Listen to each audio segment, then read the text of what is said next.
ki te pere mua.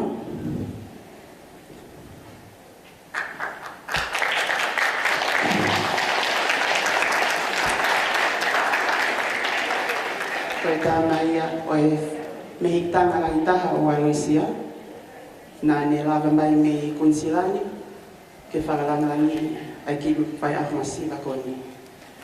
Whakita ki eiki.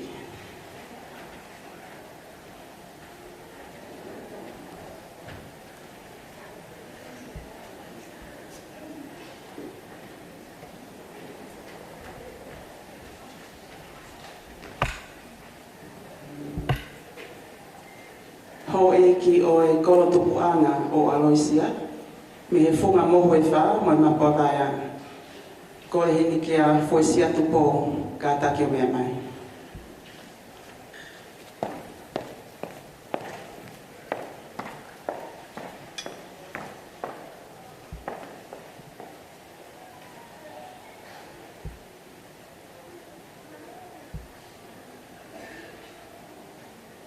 Whai whikau siga i tai paanga o i vai whonua. Whai whikau kawa o ni whisi hoi.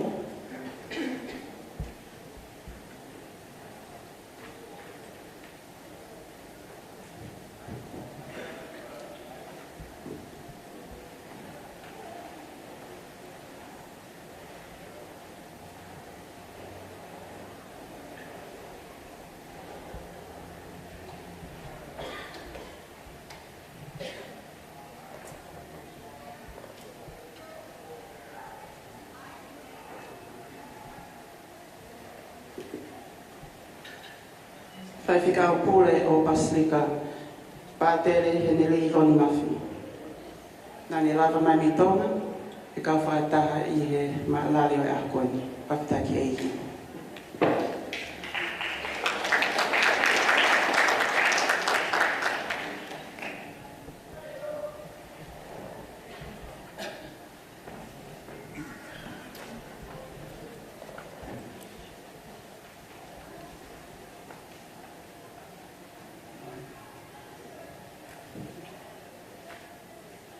Hoa o e whaiwhikau pōre o i vai whanua whetong mau, ka take o nei mai.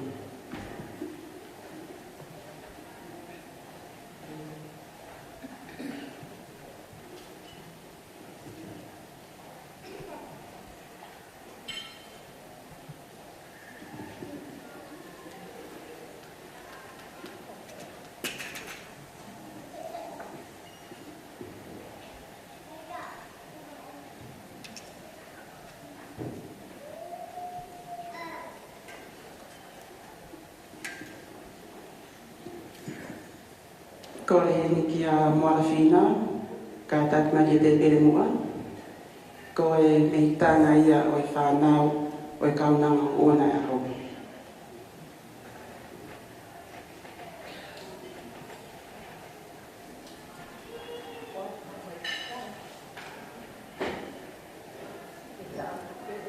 Ka tak mai mua, te pere mua, mātua.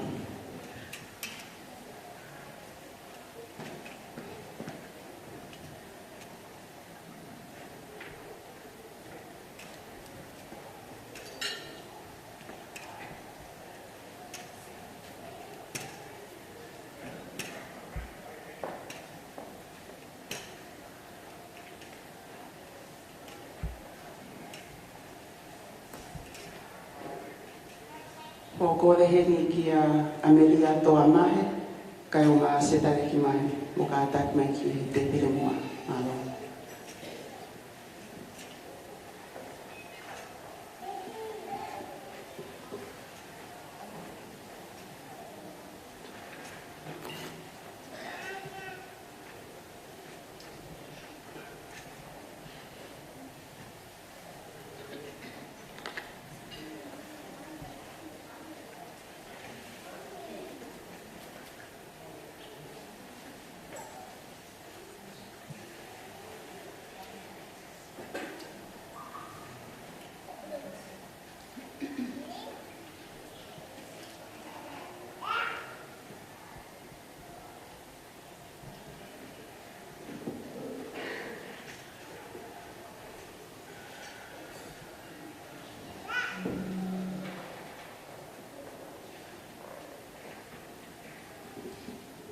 Aloha, Pita.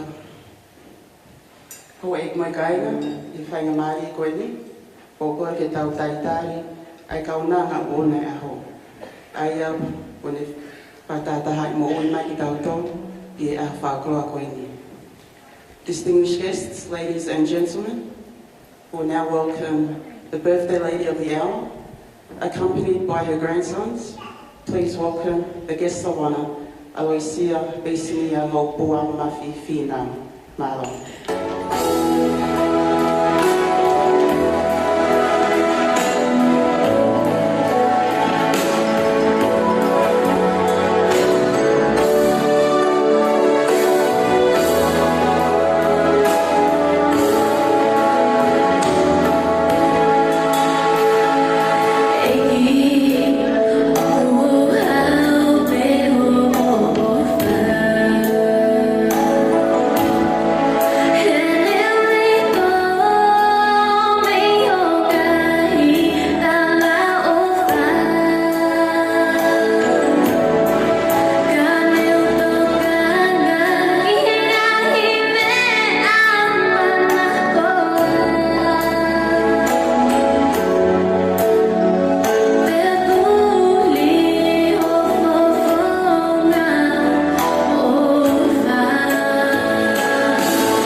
Whātap ki he awhio ai o tua I o taurotolotone.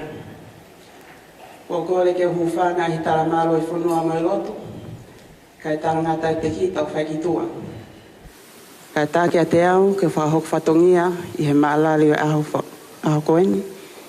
Ke tōha whawhetai, mo whamalo ki he toa mafi, I he whātaula mahao kone whai, wa o si ai whae koeni, Aloisia Beisinia Lopua Mafi Finau, ai maka mai le whitunga whurutau, o e ne whai whanonga I he hala o I mui. Whātawang pē ke tau mauha e whiawhia I he a whakroa koeni. Distinguished guests, ladies and gentlemen, it is with great pleasure that I warmly welcome you as we gather here to celebrate the Thanksgiving birthday celebration of our dear mother, Aloisia Finau, as she reaches a special milestone of 70 years of life. My name is Asnate Finau, your MC for this evening. Hope you enjoy the festivities of tonight's celebration. I whainga Māori koe ni, te o angilewa ki he whaiwhikau sekeri tari paanga o I whaiwhunua, whaiwhikau kawa mone whisi hoi, kene kātā ki o whahoko, ai lotu whaiwhetai o e aho, ma ai whae koe ni, malo.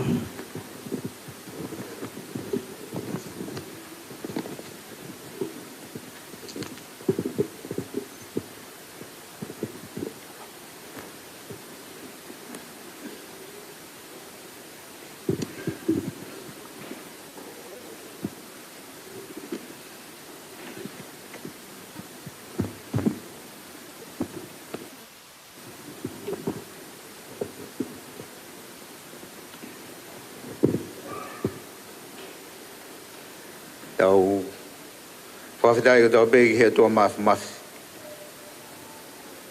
Ai ne omi ki tau tolu. I he o au mau kehe. Mo mau inga koe ni ka tau lotu whawhitai. E kau ngā whawhitai, pia mo e sāme te au whangfuru mani ma. I he hokosia, e he kaunangani, koe whae, koe kui, koe tōwhiwhine, ano whiringo furu tau. Tau kamata aki e tau hiva, o kore whamori mo meha ke tau hiva, e tau whawhitai. Tau kau ke whamalo ia, e tamai, alo, lau maari, kau ai kakari o langi nā, kau mo mamani furipe. Tau kau ke whakama.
Fora te dau whanongoa I he o au mawahe.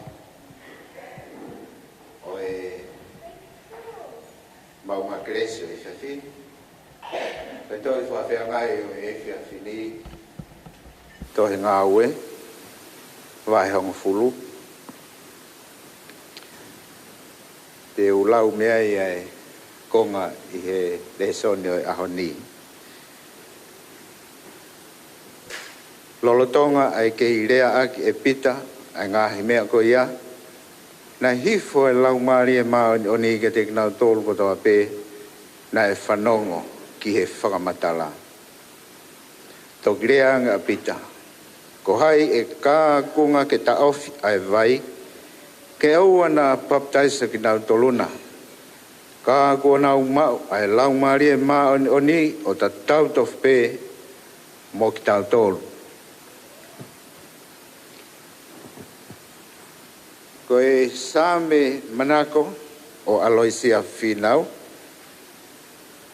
Ko sa me ai ahon te au whanga fulmani mā vesura ki moeua.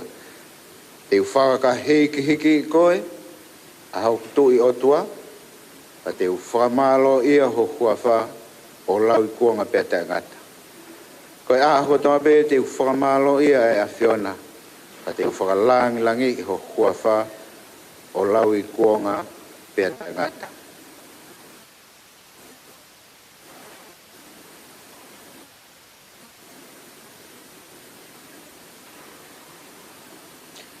Hewa ngofulu o ngā he same.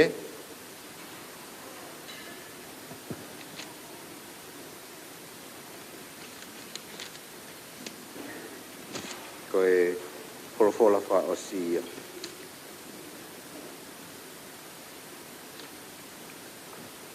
Koe lotu a Mosese, koe tangata a Elohim. E ko koe, ho mau nofo anga I he tau tangata, mo he tau tangata. Koe ngahi aho o mau tau, koe tau e whitungo fulu, pea ka lahi hoto ngu, e au nai ki he waungo fulu, pea ko hoto wiki anga, koe ongo sia mo e muna, he au tu usi wawe, pea tau puna. Koe ngahi Fola ia, tuk mai he whiawhin, ke tau whanonga kia. Tau ki a whio ai tolu tahai o tua. Tua ko tamai mo alo, mo lau maari maan on. Tau ki e Hawaii ki.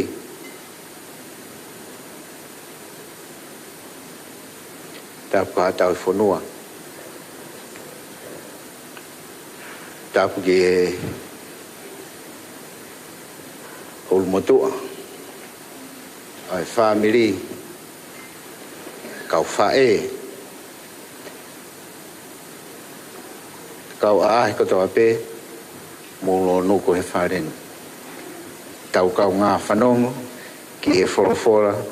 Oi ahon. Mawahe ki he whine ahon, aloi si o whinau. Tau ki atua, pea ko whamarumaru atu, I he ngahi tala whakatapu ko tama pē. Kau tongia, whatongia e, kata ik whai whikau pure. Oku I he whatongia, ai vai whanua I Melbourne. Na tau kamata ki ai tau hiwa whawhita. Ai tolu ta ai o tua, ka koe lau maari e maa on, tala noa ki ai whawhiangai e ahon. Na e angai pe lau maari e maa on ni, hifo e aho baptaiso. Hifo e aho Pentecosti, hifo e apita mwene kau ako, baula mwene kau mui mui. Koe whawhiangai e ahon, koe no marangai e pita, koe news, koe sotia, koe eiktau, tangata buana no mawhai, o kupure ki kakai toko la.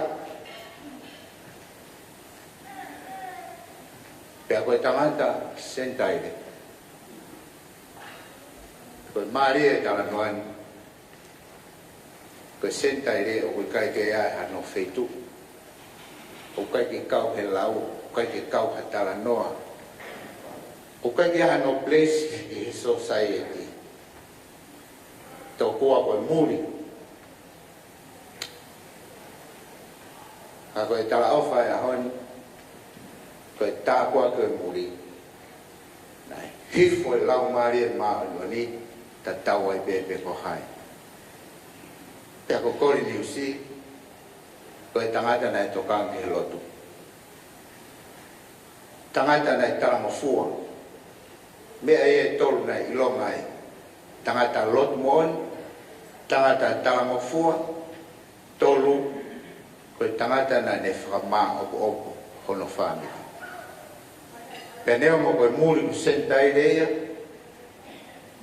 Ka kohono loto whare kotoa na wafu hia ke maula mari maanoa. Pea koe rea whimania koe whawhia ngai ahoi. Tatau ai pe, ke ko hai. Pe koe muri, pe koe siu, pe koe sentai reia. Aluifo me lau mari maanoa ni ke puke aki ai tō taha koe. Hange tofu pe hano hai hak hao mo mea mari aki a mama. Kono hai koe ia ta tau ai pepe ale husbaniti ki ha hake mo i hifu o kui kai ho hak ai waifi. Ka koe ahon wheha laki ai ngahi haki koe ia. Koe hifu e lau maari a whaano ni ki hata. O kone hai hai pia tatau ai pe. Pe ko whe ai potu mo e tapa e ia i ne mo ui tatau ai pe. He unofo ia e he lau maari a maari. Folfola e hon ko tau malu anga sa me hiwa mo fulu ko tau malu anga a Elohim ko tau nonga anga ia ko tau ngahi aho o tau ko tau e fit mo fulu o tau we are gathered here together with their families to celebrate the 70th birthday of Aloysia Finau.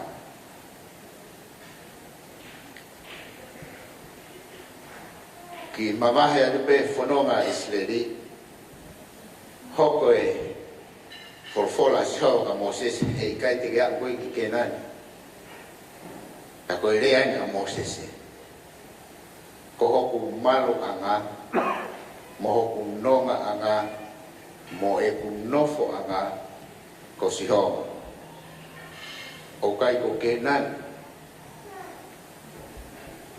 ne omo e whanonga i tangata mo e whewhine i he aho o e ne mo ui, ko whe aho e osea i ne mo ui, o kai kia wheitu uia e ta mua taha ke nofo ai o ta ngata. Pe ko kenani i whanua i talawha, pe ko Australia o tau rere mai, nofo mori mai ki whanuai, e ngahi uhinga ke kehe, ka koe kaini ai otua ko ho tau malu anga mo e nonga anga. Ana e whainga ai kau whakto i whawhia ngai a hon koe hae uhinga nei maulau mai e maa ni oni ai kakai koe. Ki tala noa vege historia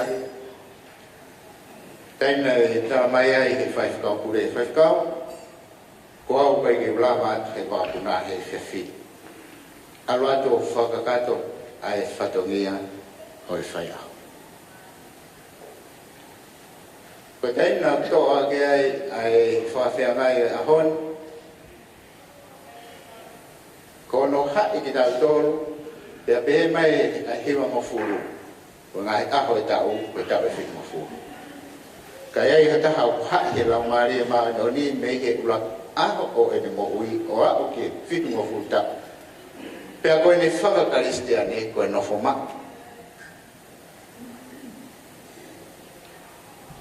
Tau kau ngā toa be mo isia si he whamiri o sias whakakaristia ne koe ni he fia fia. Kuai o onge Aloysia e te au whama furuma nima o e sāme. Kai te ai ha me ai he ne mo ui. Kai ai ha taha o nofo ma i e whare o siho ma o nofo ma i e lau maare maanoni i a te ia. Kai daha ni mea ne taha e whai koe whawhita i pe mo e whamalo. O koe ke to e lanu ua. Koe huinga ia nai, whainga mai ai angelo leo i leo siana. Oi whakapo o kui kai ke te moko moko o kui kai ke te maafana. Ka o ku ke maafana. Pea i ho o vai ua, whaka o wha ko koe, e o ke masiva pe o ke tuta maki. O kai ko masiva o kai ko tai manonga ko ada o fitu o ne whakau. Hange hata hako kai ke lava ta o trifo. Pe hange hata hako no mau motu me ewa ke tai manonga. Wena na nonga neo moe ho ai maha ewa mo tonga pu. Ha me nonga. Ho e tai nonga pe ai. Ilonga be ta ma fora fo ha. Pe akatala noa ki he masiva ai tokota. O masiva i fa fe ngai hon. Ka tokota ha kai to ri ha no lo to. Kono fare ta ha hamala. Hamala be pompongi ki he fe. Ko i kono masiva. Kau kuiai hataha nofo ia e lau maria marano ni o whakaai hono masiva e nonga ai o tua. Tau whawhida, o mi pe he whawhia ngai a hon. Tau whanonga he whai tau koe, he whai tau hoko ai e hifo e lau maria marano. Kai e lave i motuania ai historia o Aloisia Fina. Mea pe o lave i. Ko fefine mate aki he loto. Ulaki. Tua ko fefine tama fua. Tol ko fefine ako ne whama ako opo. A no family. Mea pe taha na uilo ko Aloisia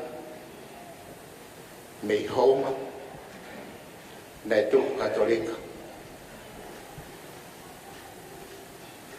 Kaya hataha o ko ma family ke wesile na o fainga ta. Ako le sone ahon ai toka mai kina e lau marie ai muli. Ko hifo e lau maria manoni o hai ki tau tolu, pe koe muri ki tau tolu, pe koe wesiriana, pe koe katolika, pe koe nofo asteleria, pe koe nofo itonga, pe koe nofo fonua. I hato e tapa pe, ka o ka hai ki he lau maria manoni, koe tāpua kia. Aloisia o mautana monuat, o whalahi ake ni koe, pe mo siesi.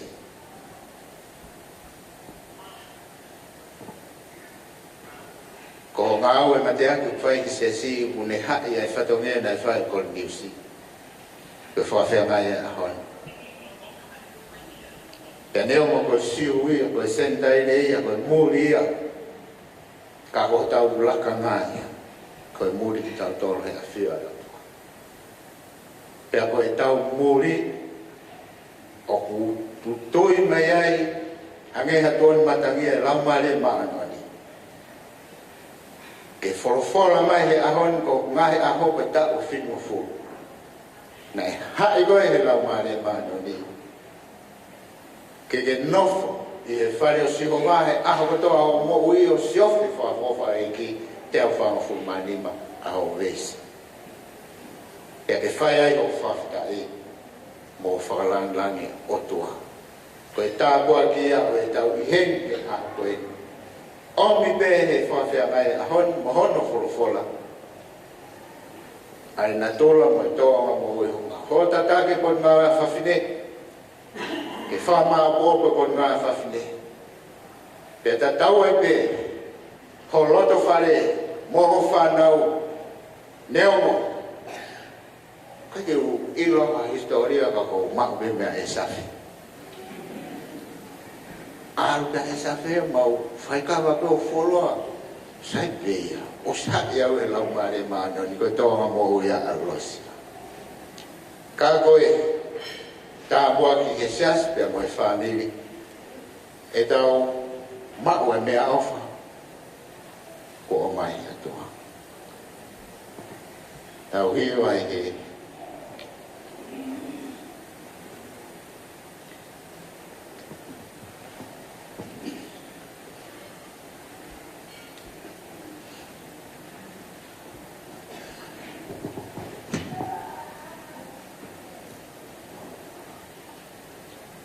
he mi coi ni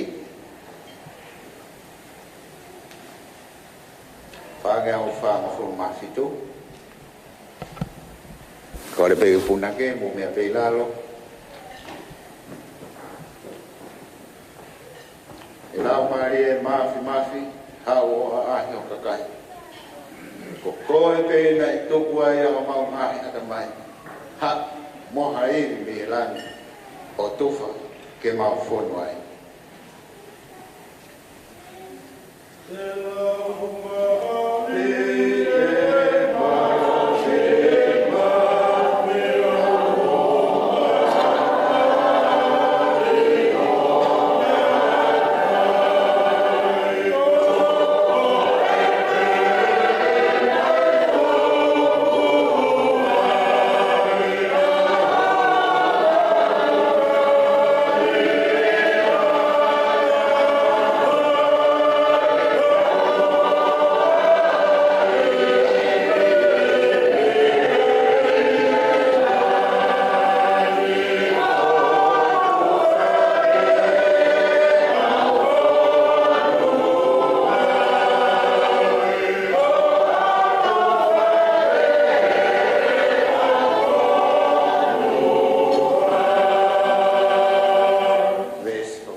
e o tua ma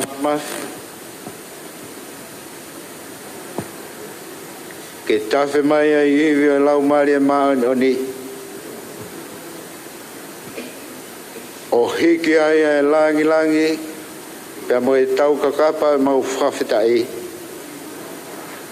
ka iai ha mea te mau kore mehe a Fiona mea peta ke mau nofo i he whare o sihowa o siofia e whakafo ofa e a Fiona pia ke whakalau loto i au palasi tomo ia e mau whawhitai e mau whatataha mai he whiawhini mau hiki e langi e a Fiona whataha pia moho kauna ngā pe mau whamalo ia a koe o kuke omia e nonga pia moe fie mari i he hala whanonga o mau fowai pia moni o kui kai au pito halelei pe ha whiunga o ha whanonga i a ho ka au kui kai ia tek mau tolo ai lau mari maani o nere a Fiona Ka o ka mau whanonga I he po, ku hoko mai ho skaina, ko I pō mai he po, ko I iwi e lau maari e maani oni, au kune hai ki mau tolu, I he aho kotoa e mau mo ui. Kau tala mai he sāme, ko e aho o e tau, ko e tau e whitingofu. Ko mau monu I a ngā mo mau fie a ngā. O kui kai ko mau api, ko e whare, piriki, pesio ata, ka ko e malu o e nonga ai awhiana. Ko ia aho mau toi a ngā. Whaafeta sisu, o ko ke tataki ki mau tolu, ko e kau muri pe I ho ao. He koe mea ena kai hoko mai ai ke toho e tatau e tempare, ka ilonga ha siu, ilonga ha sentaire, o ko mau fotunga taha pe, ki e fofonga e awhiona. Pe e fia fini o mau hanga hake mai loto whawheta. E mau kau e whamalo ia, e tamai alo lau maari e maani oni, kau ai kakai o langina, kau mo maa mani furipe. E o tua maf, se o kau na ngai. Tā puaki mai ko e Sihova mai ne tauhi I, ke whakaulo mai e Sihova no fofonga ke te koe mai ne alo o wha, ke hanga I fofonga mai a Sihova ke te koe, mo ne awato ai ne merino, koe merino ki he kakai u mamahi lotu, ko hakaunanga, koe whitunga fulu taue, mo ne piki, Neongo koe muri ki mautoro. Pe kiha sias, pe kiha famili, pe kiha fonua, kana ne nofo pe, I he tui te moe tau ki awhiona. Pea koe talango fua, koe te whito I aho hoko mai, e ilonga hatui, ilang mo mamani, o ku tui pi ki tai ki awhena oua au pito na auha. Pea ka hoko ha whae ki he toonga o e whitunga fulu. U mau e whalangi ko e wā skola. Ko hoko ko e pulapula, ko hoko ko e tukutuku lau mea. E ngahi fofonga o ku moi aki he loto whane koe. I he whanau, I he whamopuna. Tala noa ke ai te au o ngfulu mawa. O hange ha vaine o ku whaifua. Pea ka ore ne whanau. Hange anhuri o riwe o tātakai. I e ne te pile. Ke hoko mai aho tāpua ki o malu se ne mo'ui. Koe maulotu o ia. Ke nofo mawai e lau maari e nai hifo. Ia Kori News pia moe ka inga nai kai te nau amanaki. Ki he toenga o e whanonga anga ne mo'ui. Mau whawhita I bege te koe, mau kauwhata pia mo sisi. Hau e se a e lot wharen, au kau mai e ngahi mahen, whanau a hau e ki moha tau whanua, ka koe ngahi kupu ngau whipiki taki, I he mamahi a e loto e a whiona. Neo ngau I he ne whitunga fultau, kau te ki ai pe, ke nire aki hano whatongia. Ke turi pe, ke sio e mui aki, ai whanau mo makapuna, ko e tuk lau mea. Ko e talae o e whatongia, na e hifo mai mo e angelo, ko au ko tuki, ko koe o ke to'o e matapa, ilonga ai e to'o, te uhu ki ai. Pea koe kuhoki ai, te kai moia. Pea tene kai moau, i he te pire ta. A koe na tola ia, whakawhia ngai a honi, o mau fia loto pe. Hapai a ki mau tolu mo e whatongi au e whia whini. Tōku atu ke tō matau e a whiona.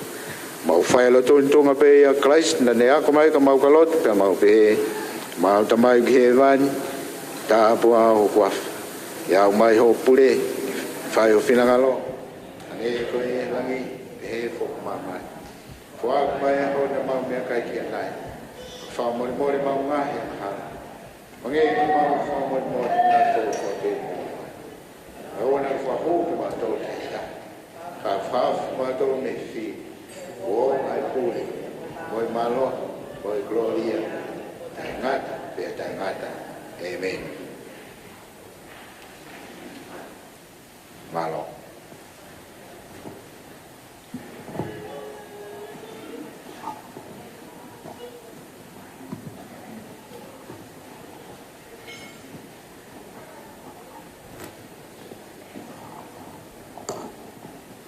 Ato ene whamalo ki he whai whikausia i tai pa anga e wai whunua. Yon whahoko ai lotu whapetai o e a koinu. Te o kore lewa ki he se tuatalahi o e wai whunua sione katoa. Kene kātaki mai o whahoko ai lotu tapaki e tame toko ni malo.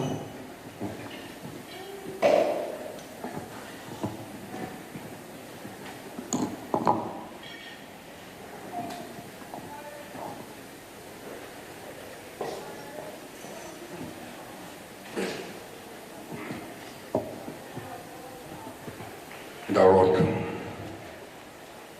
tua mafi ko koe me mau tamai o pia fio i lang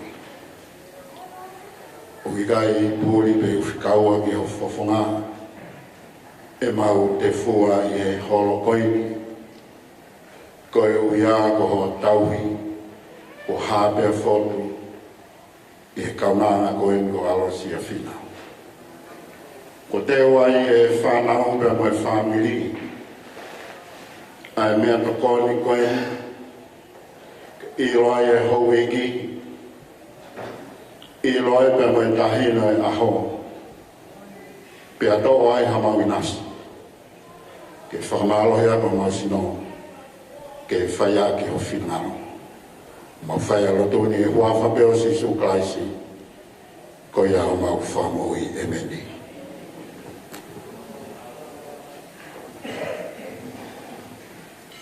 Ato ene whamalo ki he se tuatalahi o wai whunua. Yon whahoko ai lotu tapaki e tamai toko ni. On show I hope we serve shortly. Please help yourselves. I he whainumari koe ni, te o kore lewa ki he DJ tai mai peha tau whasi e taha. Peha kahiri ia. I tau hoko lewa ki he tala noa meri, ki he muui o e wha e koe ni. Peha whakahoko atu ia e peha na tita mafi. Malo.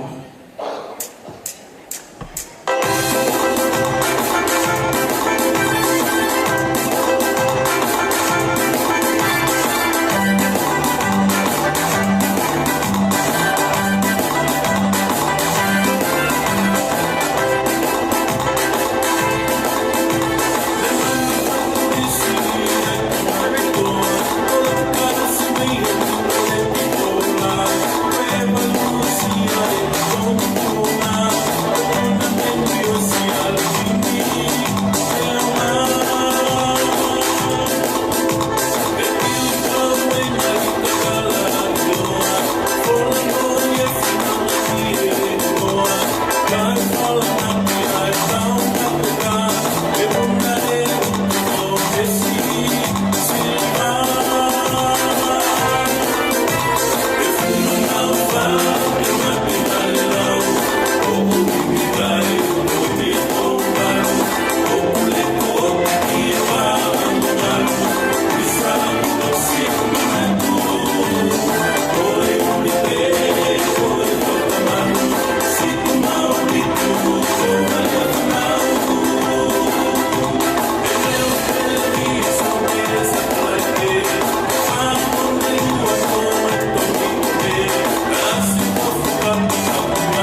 maalai fefia katoa anga o family e fofonga o lotu lelei ai eki pegi fonoa te ukore ki ufanga e ngahi whatapu kotoa pe ua whaki mei muani ka eta mo tuani ke whakakato ai whatongia ko whakakoloa aki au e he whanau a Aloisia.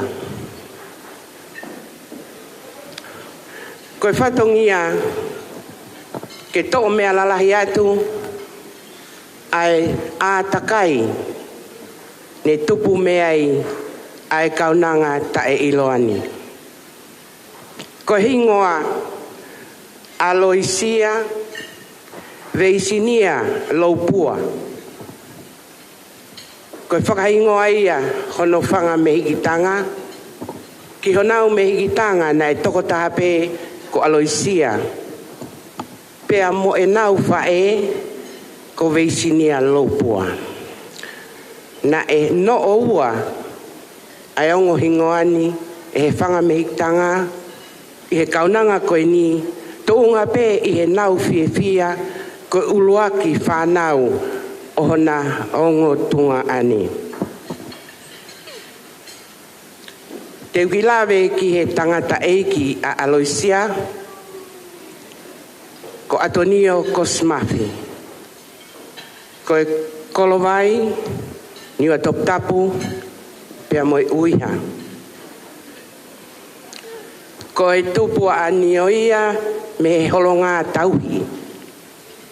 Tauhi hono taokete, tauhi ene tamai, pe toi tauhi ene kui.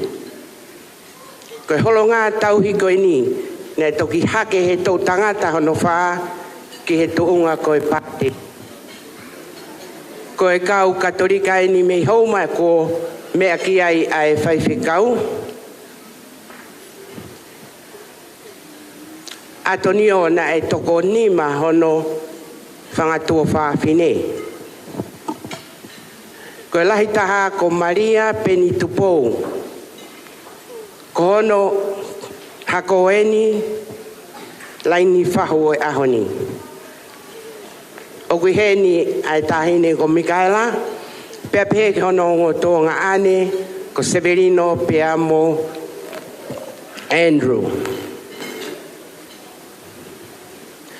Koe lahi taha tangata i he whanau a Maria koe pa uruaki pātere ia a Hauma. Pātere Sione Kolopeaua Tupou. Koe tahine lahi taha a Maria koe Taupou ko Sister Lucia Tupou. Me hikitanga hono ua ko Vika Marila o Whahulu.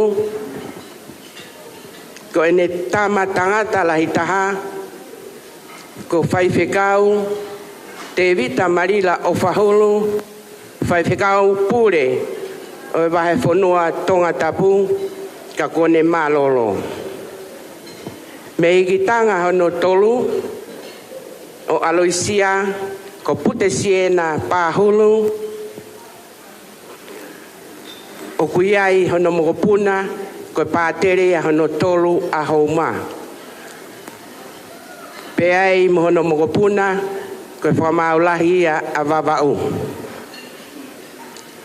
Koe ngahi lawe koe ni, whilawe i koe ni, koe ātaka ia o Aloisia. Ta o ke te rewa o Atonio, Whalakiko, na toko ua pe, o kuiai hono o Fefine koe Taupo'ou, Sister Josefina Mafi, lolotonga ngawe i Nusila. Ko e kulawe ki ai, ko katoa ngai ni o e lotu. Ko ātaka ia nei tupu mea e kaunanga koe ni. Ko ene whae, ilaisane whalahola Mafi, o Folaha, Homa, Pea Mopea. Koe tama tu uhe whae, Koe tuku au, me ongo tau te hina, me i wao tuu, me he whare o pureiku, mo hulamu pea mo atu. Koe uhinga aiku au ke he ongo whewhine koe ni, he koe hi ko whalahola, nai omia me i wholaha o ngahi i houma. Koe ongo tau te hina koe ni me i wao tuu, ha ue lahi a mohulamu, Maria ki a mo sese tonga uiha o houma. Ha ure vai si ia atu o Maria pea mo tahau o houma. Whanau i e mo sese pea mo mere a whalahola ko mere, toki mari a mere ki a kerepi makatoa kolo o folaha. Pakuheni ai kainga folaha. Kakohi na o mai rewa a whalahola e he tama a atu ko wikelotu ma uhoa ia ki he whamiri ahio o pea o ohi ai whine eiki. Ko ngahi tukutuku lau mea ai ahio pea moe kolo ne ohi whaia ki he kaunanga koe ni. He ne whae pea o mai ki ai. Koe kainga wholaha koe holonga whaiwhekau. Whaiwhekau e ne tamai, togoua e ne tamai, whaiwhekau mo e ne kui.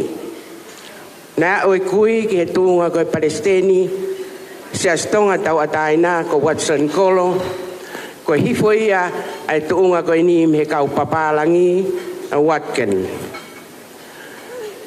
Ko ia koe a takai ia o e tamai mo e whae ai kaunanga koe ni. Koe mari mahanga a atonio mono tau kete, taha tolu o sune tahiwa nima tolu, pea koe uraki whanau peeni ai ongo mātua. Pea whiunga pe ai ofa ai whangamehiki, o ai e hingoha nau mehiki, pea mo e nau whae. Koe mahanga aloisia. Koe whanau i ai ongo mahanga whewhine. Pe kia ai mahanga sisi ko Katarina i he taunima. Pea koe toe ngarewa ai whanga te hina o aloisia. Pea mo e whanga tunga ane e wha. Nau whanonga mai ai toko tahaua. Wa umai ki he ahoni. I he ahoni wa umai ai toko tahataha. Tahataha ki aloisia. O kai lava mai ai toko taha, o kune whoko utua. Aia ko sia, whika uloaki. Ua, ka take o tālo ho nima, me whitu peu ke iai. Whika ua, mansiu, paini sai paresiafu, Nofo Amerika. Tolu, ko fine motuani pere na jita mafi. Fa, perpetua, tuho ko kilangi, tatuila. More ki la paha. Nima. Makereta, tu moto oa. Lava mai meitonga. Oh no.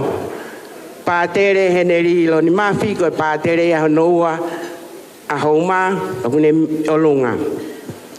Fitu, where are you? Katarina, Mafi, Fanua, Moreia ki babau. Valu, where are you? Koia, koe tamaya kumau ofalahi ki ai i he ahoni, kai kene si lava meitonga, ko Mikaere, Alatini, Mafi, ka kui ai hingoa, matapure ai katinari o tonga, koe tui kolu se he lotu. Hiva, seretute mafi pā kofe hala api o kolonga. Hongo fulu, Maria Losa, Rasti Palu, Moregi Pea. Tahataha, so sefo kosi mafi. Are you here, Joseph? tahaua petelo sanere mafi o niwa toptapu. Ko ia koe whanau ia ai tahaua na ufononga mai he tau e ononima o au mai ki he ahoni. Au mai rewa ki Aloisia a kope he lautohi Katolika Sangata Maria Teresia Houma hoko ai ki Sangata Maria hoko ai ki he laataki o si whakakakato a ngahi sā kalameta o e Katolika baptaizo ko whirimasio tari eiki ko whetio moe mari. Whahoko pe e pātere karino e mari i he aho whalaite pea na whanonga mai rewa pea mohono hoa ki a seriani he aho toko naki. Whiria Aloisia ki wātuu pea mo uiha. Viriami pensini kone pekia. Ko viriami ko e mokopuna ia o e whaifekau. Na whanonga mai ki a seriani tahiwa fitu ono. Whanau i ai lahitaha ko te marisi e tahiwa fitu.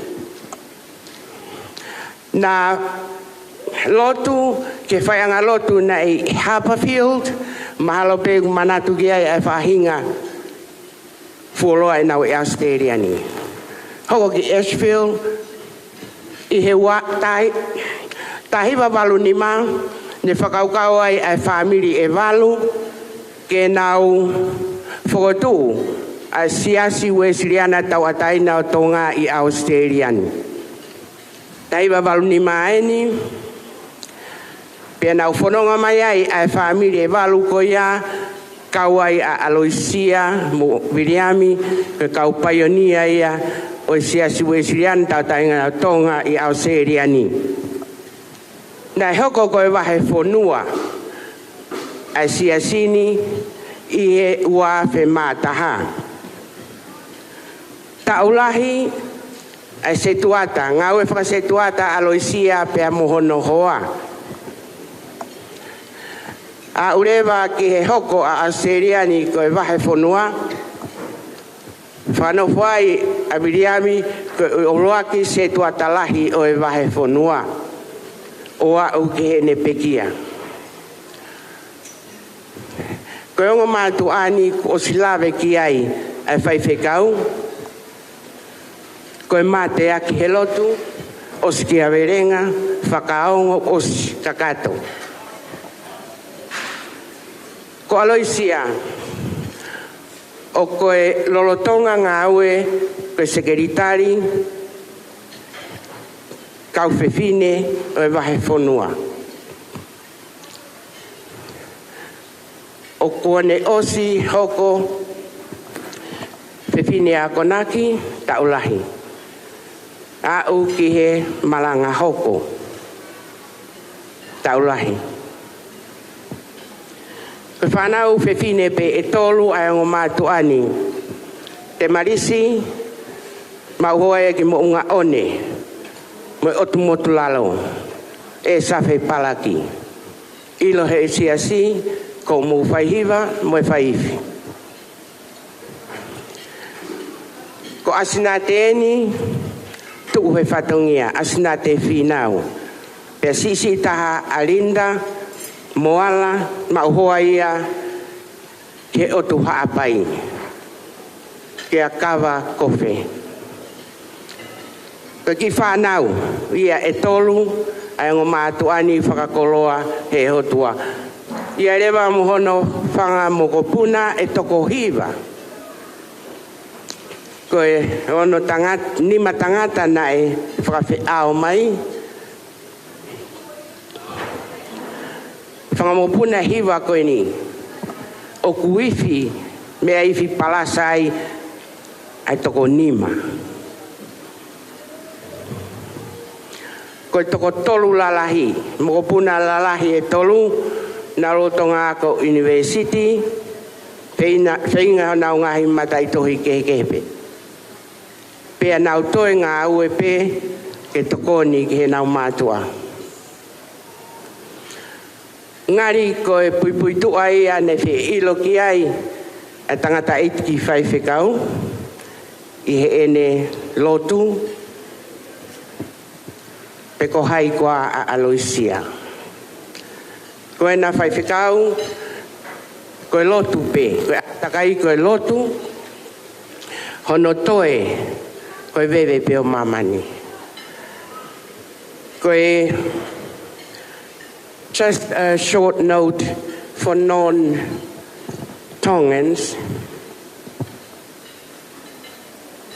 Aloisia was born on the 30th of April, 1954.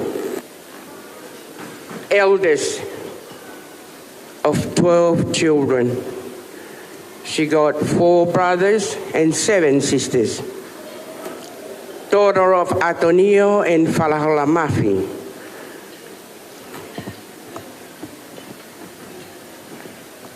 She got 3 children and 9 grandchildren.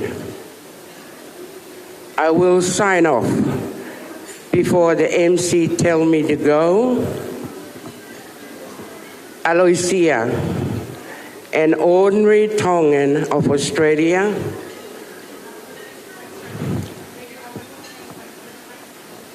who have lived an extraordinary life of sacrifices. Sacrifice to God, King, and country. Together with her late husband, Riliami Finau, they built a loving family, leaving a great legacy. Yesterday, today, and beyond, through their children and grandchildren.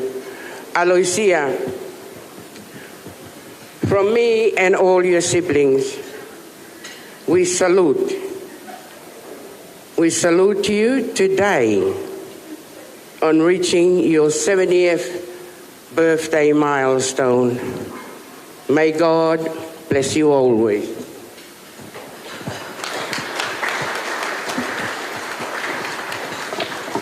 Malo, atene whamalo ka pena tita, pa hokai program ko ia.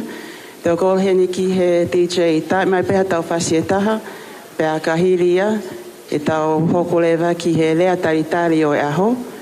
Aia ko e lea e me ta whaki whamiri tamai o Aloisia, pea e whakahoko atu ia e siale fosio o nesi. Malo.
aqui é rea tai o e aho.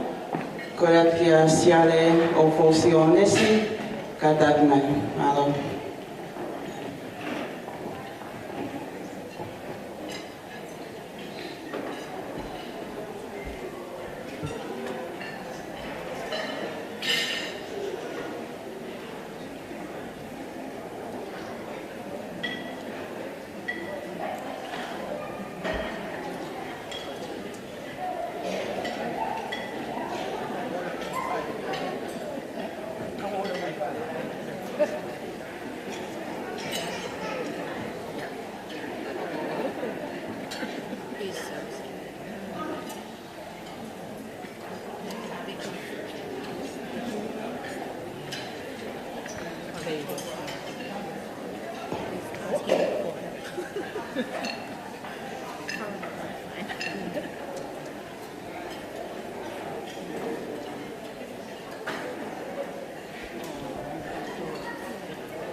Eu quero usar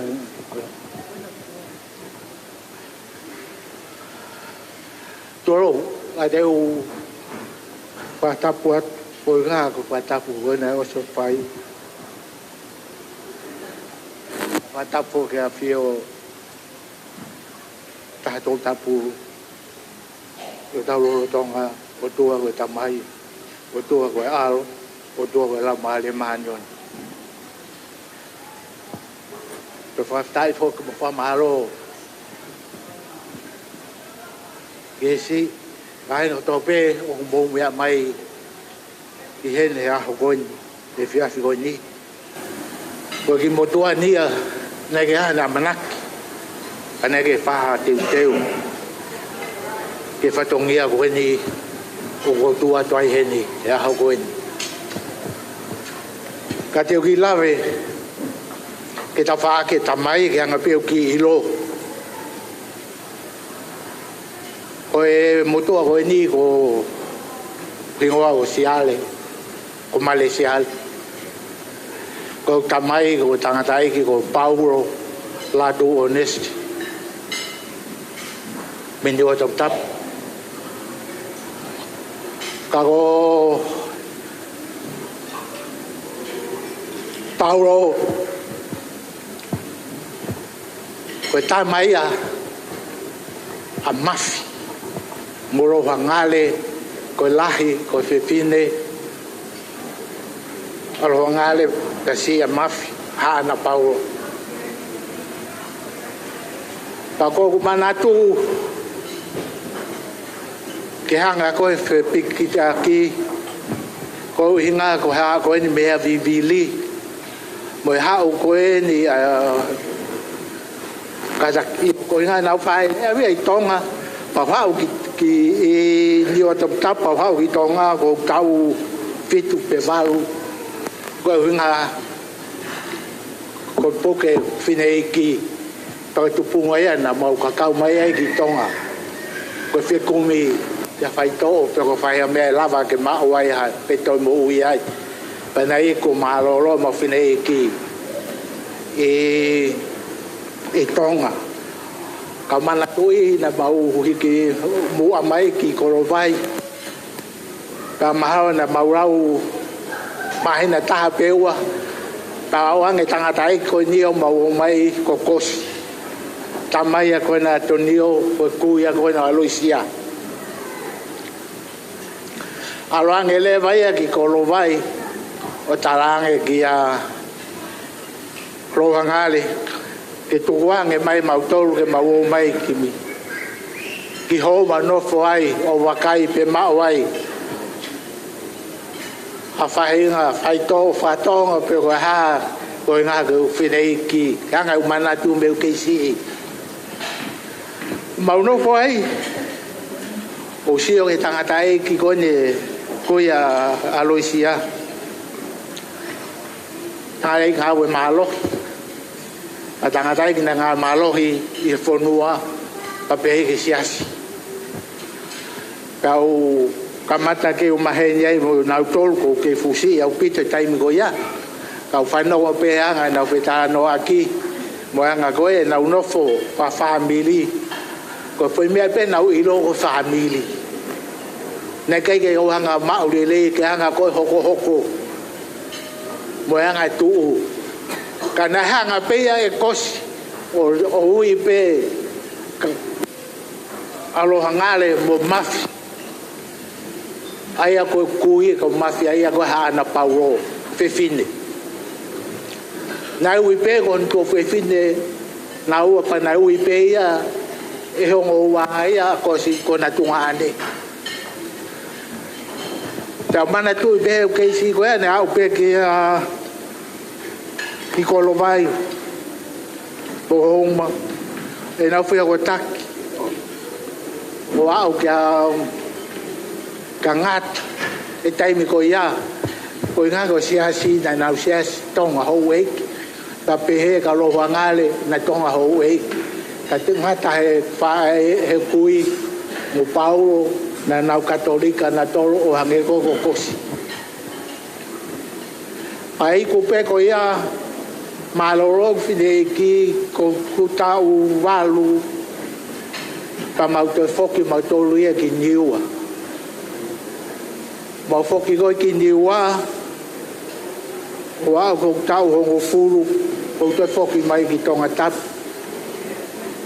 o mau whetawaki pe ai mo family ka tau te fito ki a malia mo peni ko pute o e whanau koe na deke i ki whanau koe utio Nga e mau teohi ka koku ilo kia kosi mo ne whanau mo ne whamopuna mo taini mi ko family ia ko whastaya mo yorunga ke hanga e nau tahu family ka mo hanga e nau ngā tahu ina pai mi he kohili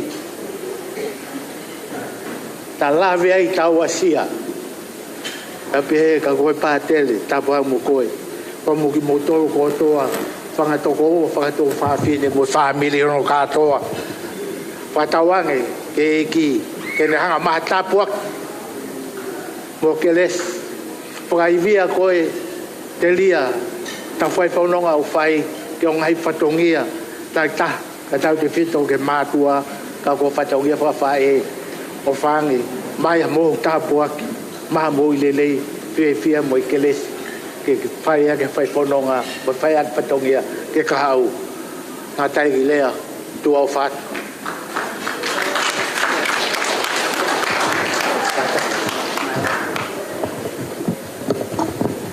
Malo atu ne wha malo ke asiale ke ona wha hoko ai lea tai tare o e a koe ni.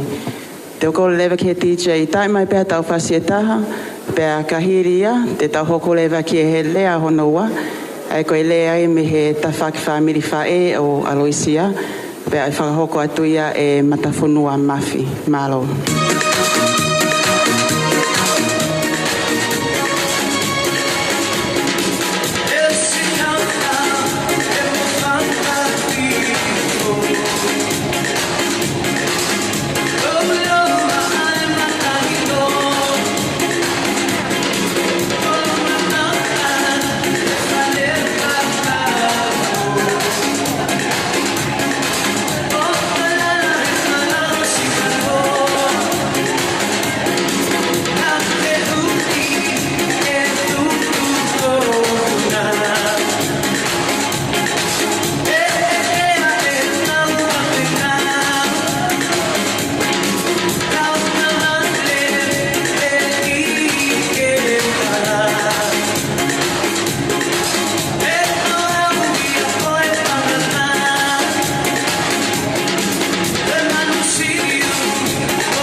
wha mafi, ka tak mai o whakoko lea ko ia. Malo.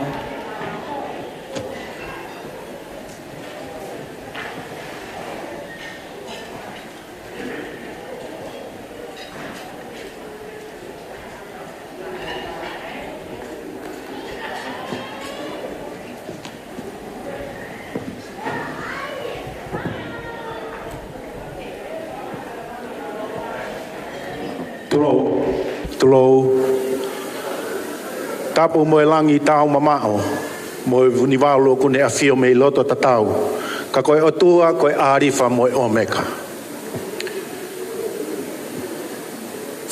tapu ke ahi o ulakai fuesia tupou mo whare o paloni vaia ma hou eiki tapu ke alufe tupou rewa mo haa tau hi whanua tapo kia pare naion mafi ko tau hi palokia nuka alofa tapo ke fai fika we siriana tau ataina Australia kawa fisi hoi ha fai fika mo ha takilotu tapo ke tahine birthday o aho aloisia mafi finau Whakatapu atu whaiva maarie, whakapuria mo whare matapure. Whakatapu atu kia te koe o kutonu ke whakatapua. Papehe ke kau whawhe langi me te pire i mua. Talangata ia te au o whai ki tua atu. Kai ata ke utongia ai rea whakalangi o e tahaine o aho mo ene whae mei wholaha. Ko hingoa ko matawhanua mafi. Ko lere mai me hala aho panilolo me maufanga. Folaha, vaini, foui, utungake, fisi, haamoa, moe siamane. Ko kawe inga lea, ko e aka, o e kau ngaue ai otua.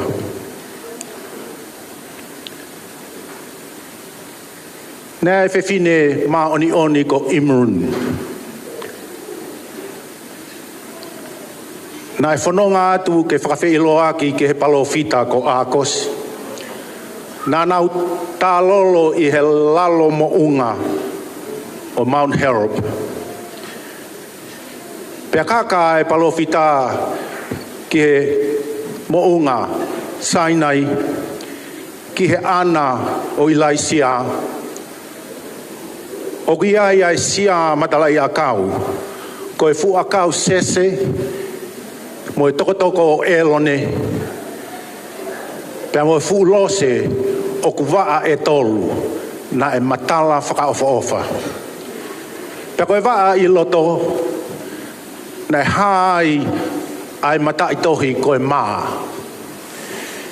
I he maka e horisi o e ana o Ilaisia, na e tohi ia he angelo ai mata i tohi i he maka ke mamata ki ai a palofita a kosi. Na hifoa palofita a kosi ki lalo o whakahaa ki a Imrun. Ke ne whiri ai whika ono o e kau tangata e whiri me ai honohoa. Nā ne whiri a Storanus me he haari vai. Nai mau e na whanau whiwhine toko tolu, ko Emerencia Ismeria pia mo enwe na e paa. Ko Emerencia kono o whiwhine, ko Elisabesi ko e whae ia sione baptaiso. Ko Ismeria kono o whiwhine ko Ana, Maria Soakimi, ko e whae ia a Maria Pekomere, ko e whae ai whakamoui. Ko e aka o kutup mea e tahine pa birthday pa mo motu au whakahoa atu. Na mau tupu me he tangata e ko Watson Cole na e whakahaa ane nai. Nea ano whakatu whakawhine e toko walu. Peko e toko lahi e kau whaiwhikau pātere, kau whaiwhikau e siriana. Siastonga tau ataina mo e kau tāo po ou. Me whanau koe ni, o hange koe kau tāwo me i matahau. Nai mau hoa a Watson Kolo ki a tāpenisi. E wha i o e tangata tupu mea kātinari mawhi. Nai na whanau e toko ua, ko Paula niu ai tau. Nai mau hoa ia ki a tonga, ko e tahine mei vai ni, ko e o whewhine o Lord whatawhehi o fo'ui. Nai na whanau e toko nima, Pauri Vaati Samuela Poti, wea e ne whanau ko e kau whai whekau whare masiva mo niu ila. Siu peri, pe a sisi a tāpenisi na e mauhoa ki a lufe o folaha, ko e kukui ia, pe ko e whae e ku whae.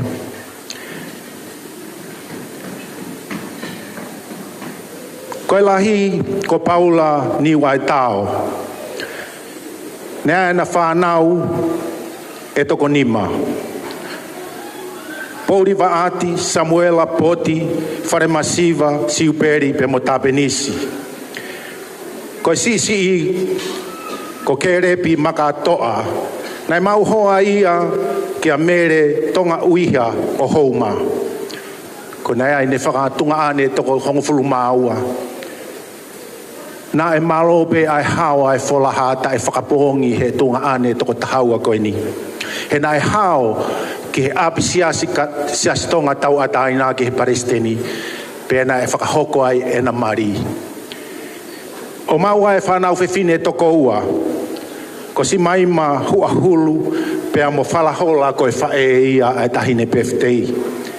Ko e whanau tangata i toko ono, ko Reverend Mesake Pāhulu Maka, Malakai Watson Kolo, Sione Fuata ki Folaha, Reverend Tuunga Fasi Maka, pea mo mahe Maka ko nau osi pekia. Hange ko whakamatala prena titana e ohi pea whalahola ki e he whamiri ahio. O mauai ai mana ia koni ko ato ni mawhi. O ia e whanau e tahaua. Ko e lahi e ni aloisia. Pea ko e lahi e tamaiki tangata. Ko pādere nailo ni mawhi. Ko hoko hono tau o ngufulu lahi o ene whai whekau i he ahoni. Tahine aloisia, ko manatu meri e ki ho whae. I e kwhanonga atu ki whare maki i he tātai i o ene mo ui, mo e kwhae. Nau mamata atu ki hono ni ma, o kune puke ai lo sario. O a upe ki he momeni tu whakausa. Ko e whae na e whaito nunga i he siasi katolika. O si kotoa hono poto mo hono iwi mo hono malohi me he siasi tonga tawadaina na ne tuku kotoa ia he ngāo e a siasi pe na e whakamo oni ke aia mo tua koe ni. Kaine aloisia. Na e baptaiso koe na ke fuatari eiki na ke kolfiri masio. Pake mau mo e sākela me tae mari i ho hoa o whaanga mo ho ki whamiri. Koe ki mea o whape ko mau i he whiawhikoni. Koe lo sario o e whanonga ki Fatima. Pe au tuku pe nei hoko pe u tau he lo sario koni. Tako e hoko ho aho. Ko kore ke Benjamin. Kataki o mea mai o whanonga mai pa mo e lo sario. Pake awe ia ka pāte nai loni mawhike ne tāpui kina. Pake ke whakakahoa ki ai tahine o e aho. Mo e manatu ofa ki hene whae. Ka kia harea e mo ua pe mao. Tahine aloisia. Tau whihu whaki aki pe. Pake tō haki taimi. Whae e whatongi ai sias were sira nā osi o singa. Pake ia hau ki taimi. Ke kei mauloto be lo sario. Pake lau ia tau hi ofa ki a Maria. Kai maa ho whae. Ngata ia e rea lewa e malanga kauta tau atu.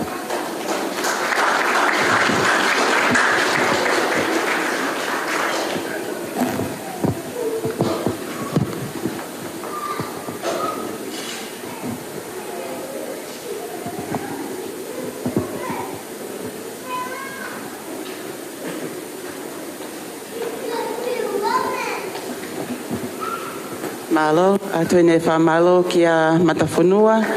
Hona wha hoko ai Lea me he ta whakawhamiri whae o Aloisia. Te o kore lewa ki he DJ, tai mai peha whasi e taha, peha kahiria, e tau hoko lewa ki he ho wau oi keke. Malo.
Next on the program for this evening, we'll now have the cake presentation.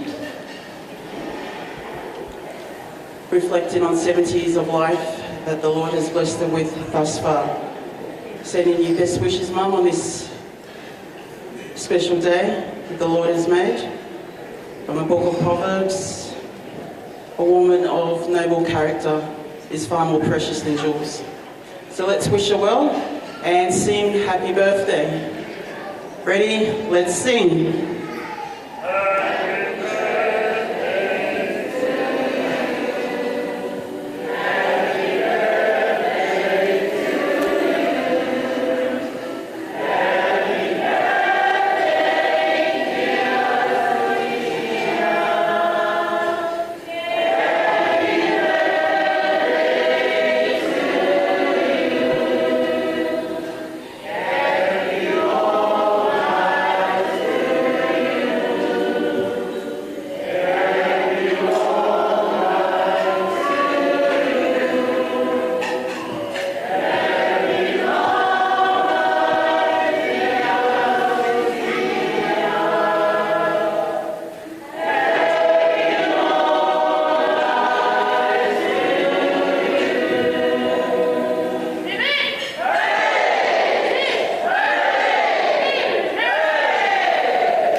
Make a wish, Mum.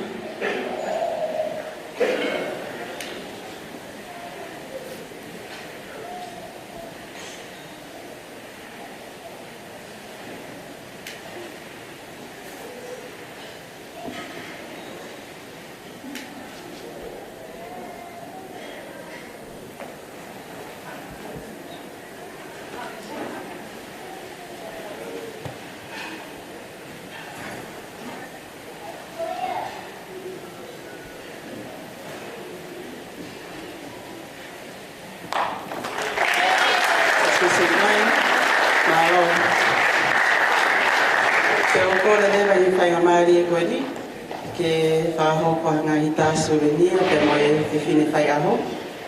Ko ia te tau kamata pēmi he te pire o kau whakawhi whalangangi. Ko le heni ki he whaho, kau taula eiki, mo ki mo tōko toa pē o e te pire mua mo kāta whamaimore, ka mo me atu. Whaho ka ngani tā, pe moe whine whai aho, ka tau topo ko atu. Malo. Go Shelly, go Shelly, go Shelly, go.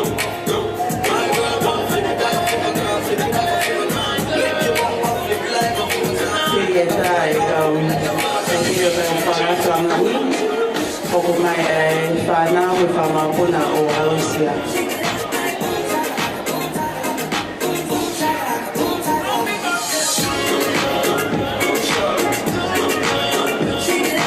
Go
ask all of Aloysia's kids and grandkids, please come forward.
Let's go.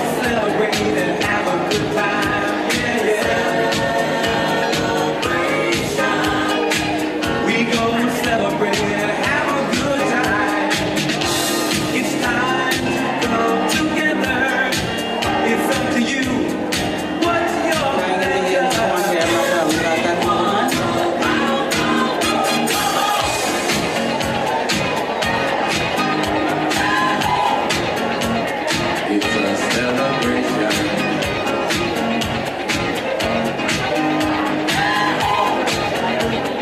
It's a celebration.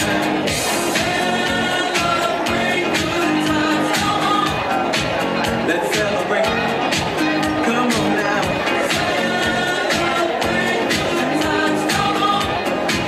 Let's celebrate. Ke tātou ni kore ki he siasi o kore la a, kai ngā roto o kore la a, ko ka take hoku na he hiri tātou ni. We're gonna have a good time tonight. Let's celebrate. It's alright. Baby, we're gonna have a good time tonight. Let's celebrate.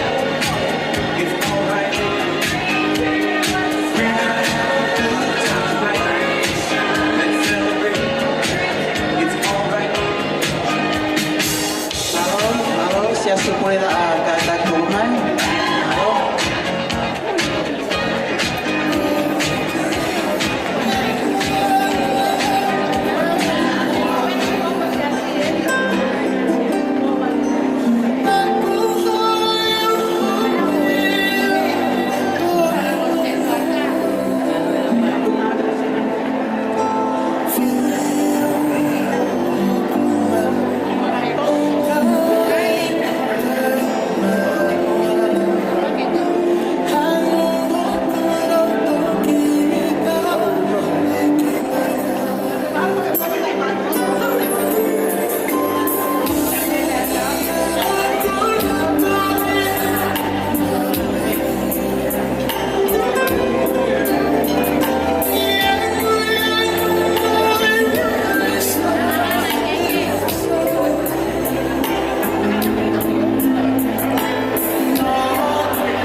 Kas missionary o Nazareti.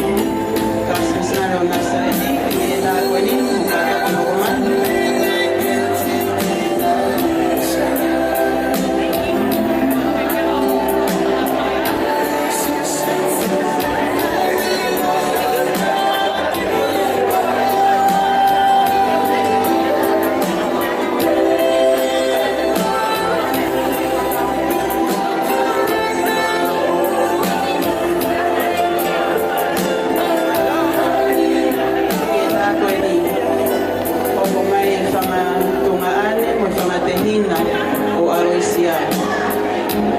Aloysia siblings, all her brothers and sisters, please come forward. Next.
whahoko atu e whatuhia ko ia malong.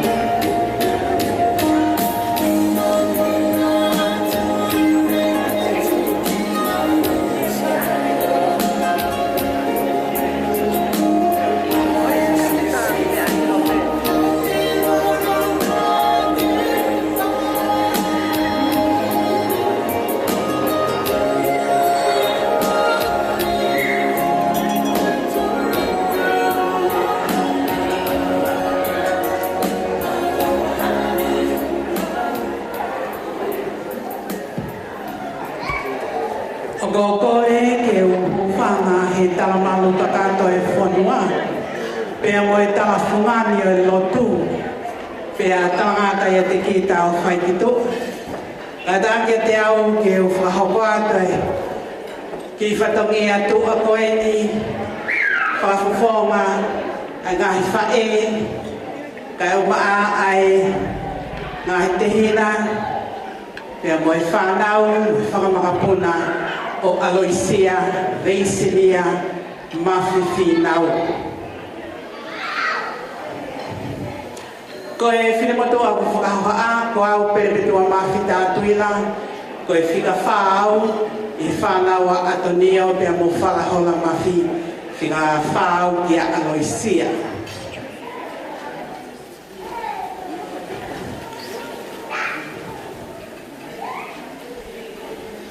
Ko e keke uluaki, ko e whakawhetai e Ausia e Aloisia, ai whitu mo whuluta o malo o ene mo ui, o kuhikia ki he ene whahu. O kuhikia kia ai whihu whatua marere.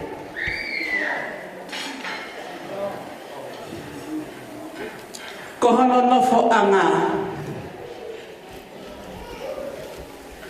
Ko e whala e nima, whala tolungo kumi e taha, whala paongo uongo kumi e tolu, pea mo e whala whihu taha nima e taha.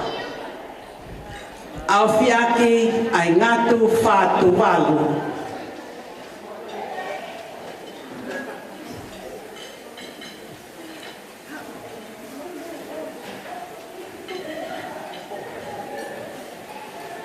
Ko hono wala, ko i kia tonga whātu whā.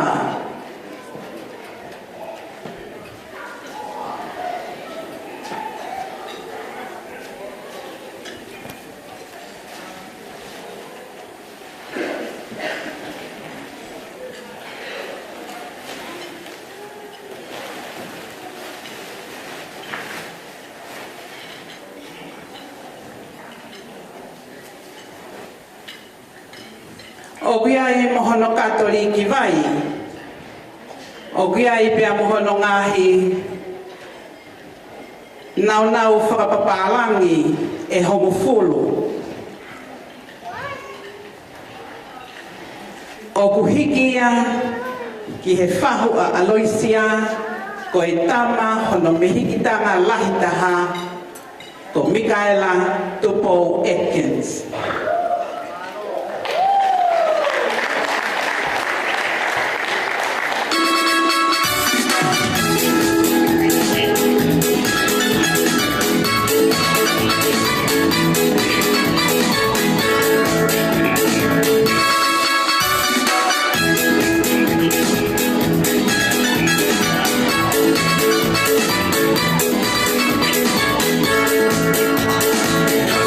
Music, my God.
Michaela Tupo Atkins, Honga ia, ki whanau a Aloisia, o ihe ni ke whakalangi ahono aho i he whiawhini. Malo, koe keke honoa,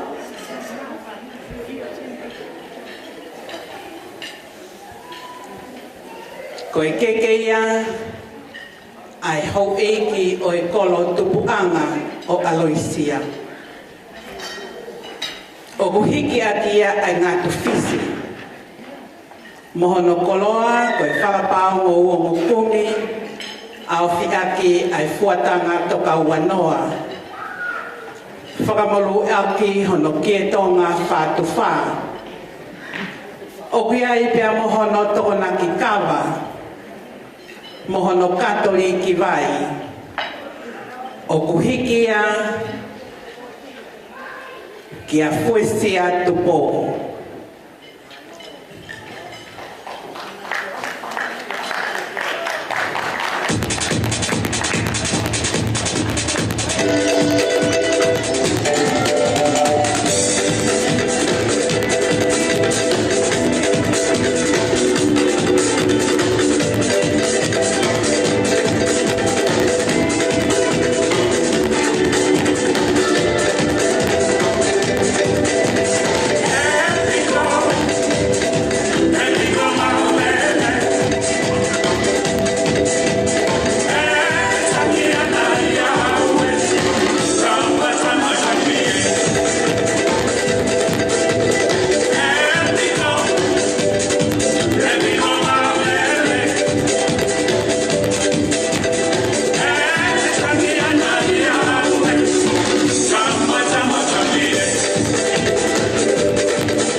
Si makoeni a Aloisia o ata whamalo no to honga kia te koe ho mea mai ke whakalangi i ai aho o e nau whae malo.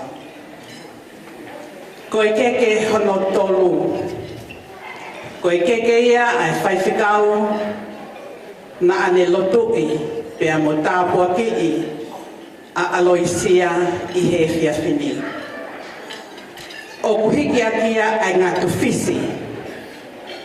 Pea mohono whalapao o mokumi. Au whiaki ai whātu walu.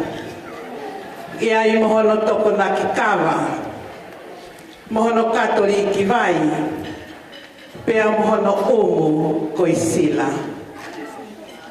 O kuhiki ia kia whaiwhikau kawa mone fisi hoi.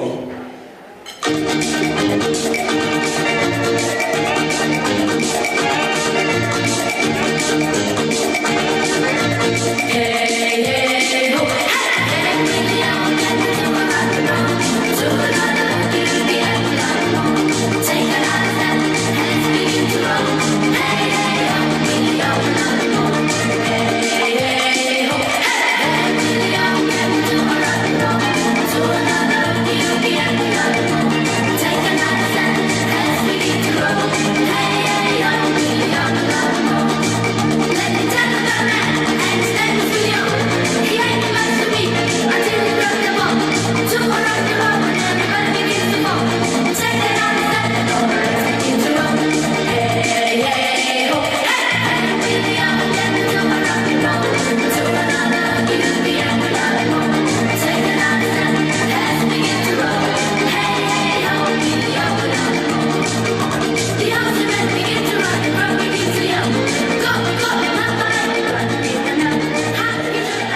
whaiwhikau kawa fisi hoi o kuhonga ki whanawa aloisia he whiawhiko eni whahopa e lotu whawheta he ausia he nau whae ai whitunga furuta o malo o eni mo ui malo ai hiki lau lau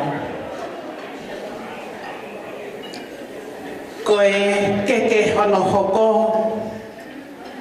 koe keke ia a pātere heneri loni mawhi. O kuhiki a kia ai ngā tuwhisi.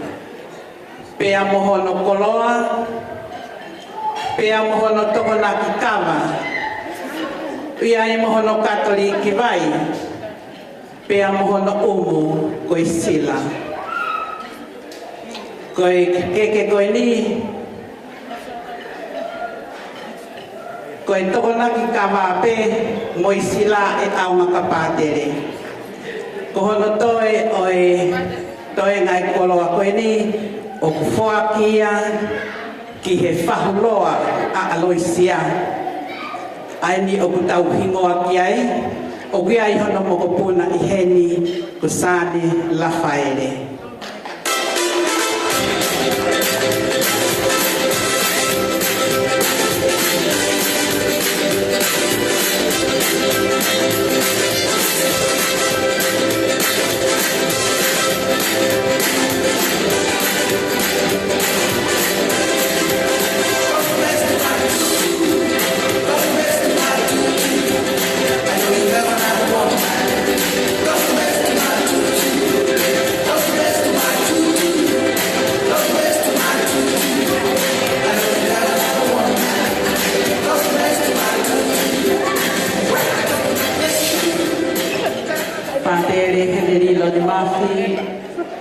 O pounga ki ki whanaua aloisia o mea mai nei tonga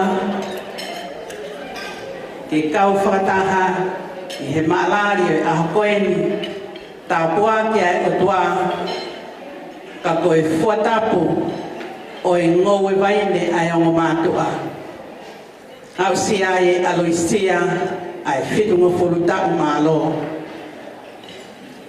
kai ia mea e mao hiki whanau masiwa. Koe haunga ia pe moe whamalo.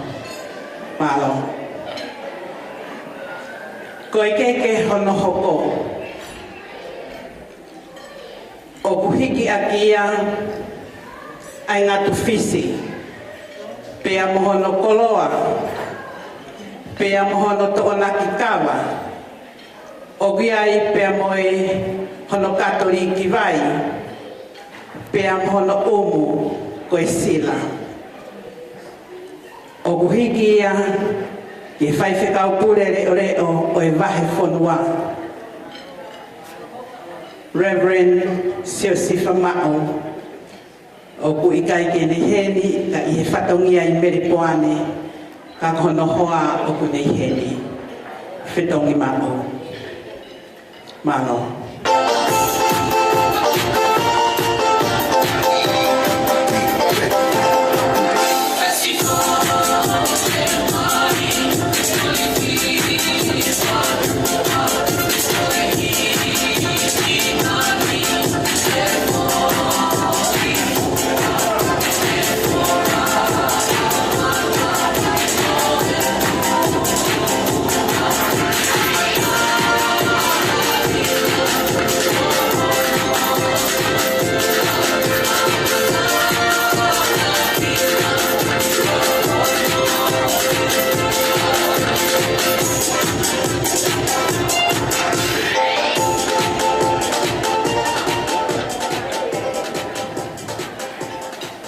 Whitongi Mao, o kuhonga ia ki whanau aloisia, o heni he whiawhini, e whalawilangi ai aho o nau whae.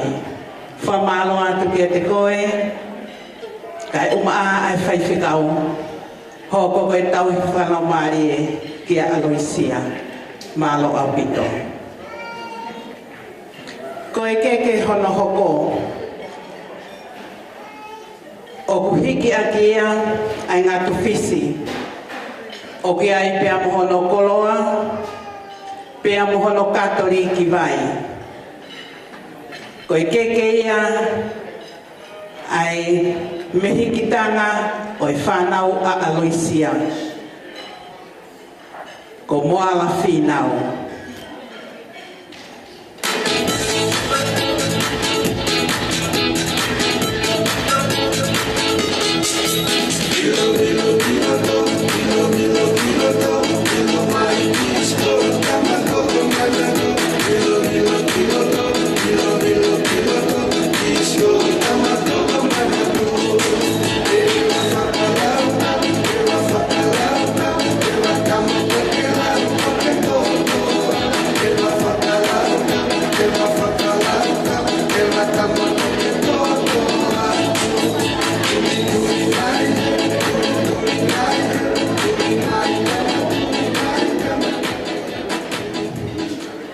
Moala whinau o atua e whamalo e ki whanau a aloisia.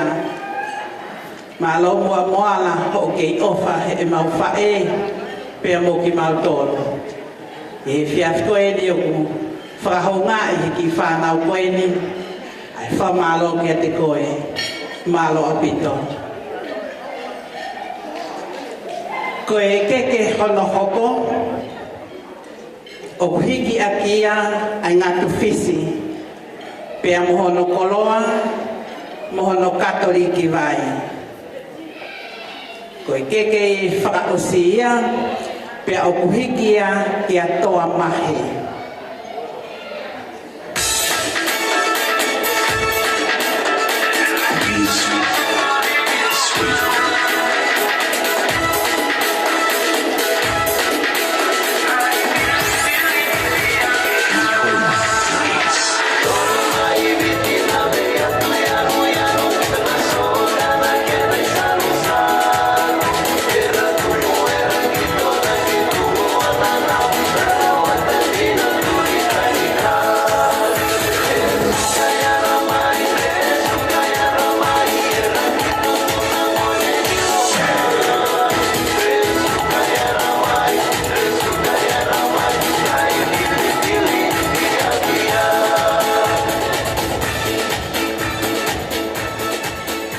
E toa o atua e whamalo lo to hounga ki whanawa aloisia.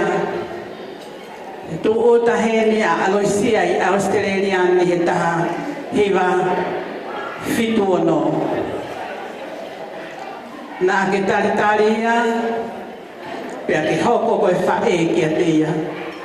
Pia pōnga ke ki whanawa aloisia. O ku ke hoko pē koe whae ki e nau whae i Australia.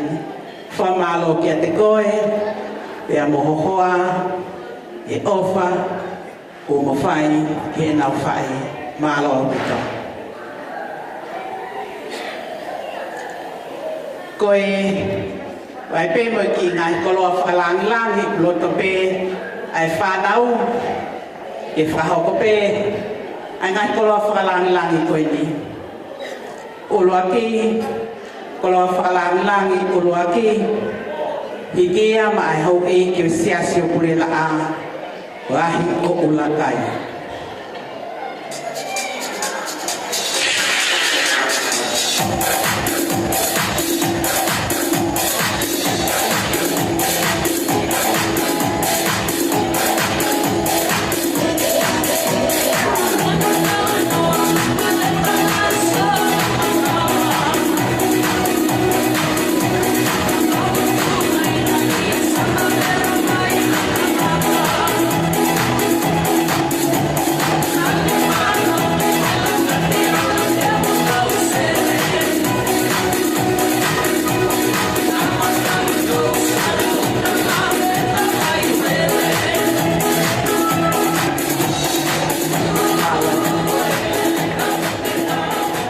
Koe koloa whakalangilangi hono hoko, o ku whakia ki se tuata lahi, whakakonferenisio e wahi whanua, sione katoa.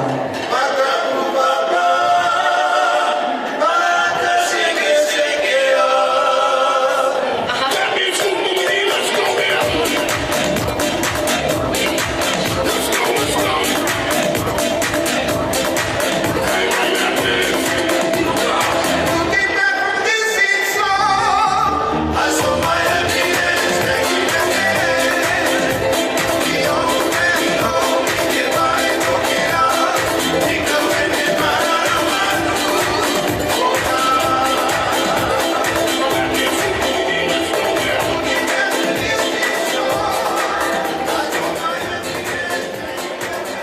hono hoko, ko ki pulu peni, si whanau ko akiato, he se tuata o pure la a o asai balo.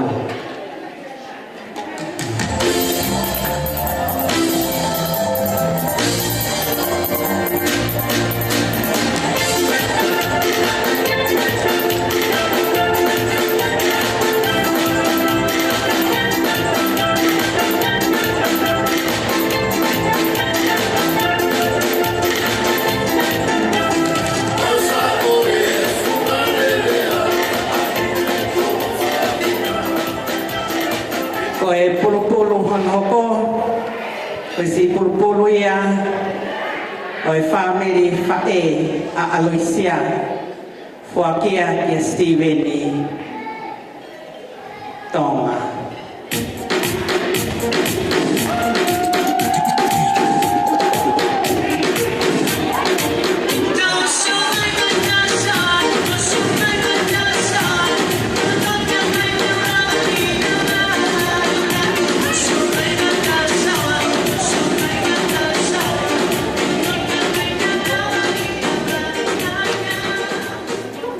Koe pulu hono hoko, koe pulu ia, oe tuatahana ane whakahoko e lea whakafonga, oe family Tamaia Aloisia, o Siare Onesi. Malo.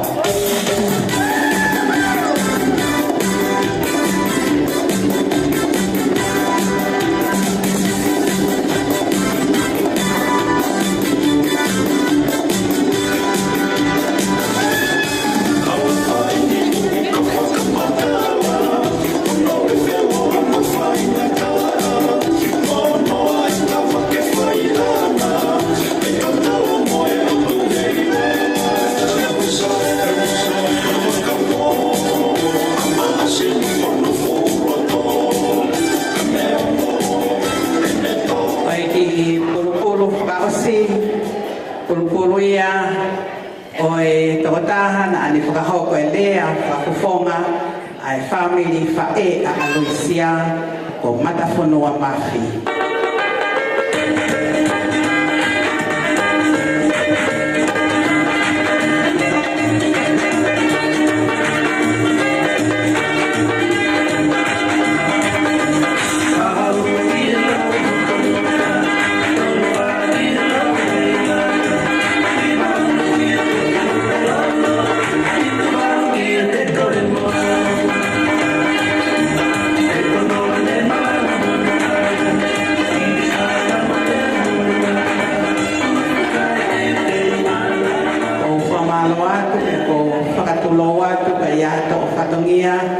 O ko ikai tau pe ko kore whakamori ka tau hōwhanga pe e lotu lelei na e whakahoko e whaipikau.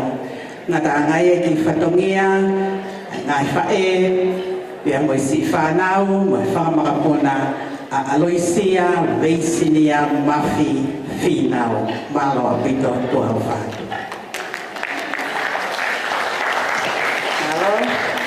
Ko leo ki DJ tai mai a fasia kau pe fide pe he funga mo he fa mo mapa vai pe o ke ha me homa no fo homa mali homa a te foi fasko ni ga de moto malo.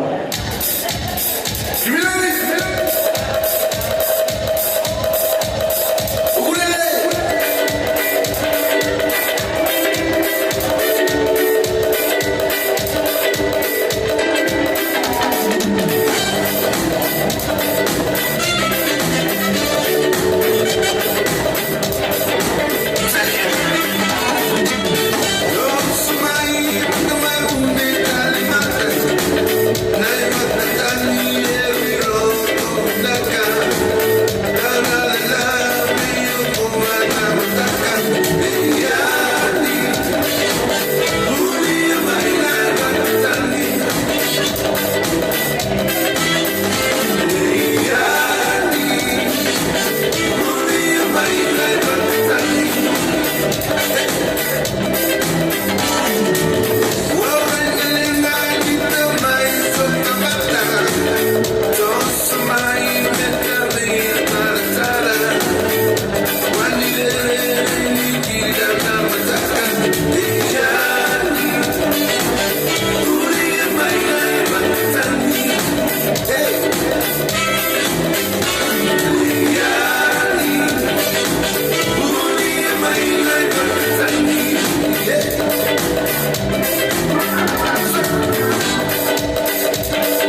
slideshow presentation. Agora que slideshow bem com o teu que mo mamata ki ai ki he anga oi mo oi ai fa e koin ni ho bili o me ki a hon. So next on the program for this evening, we'll have the slideshow presentation, capturing a few special moments of our mother's life over the years. Thank you.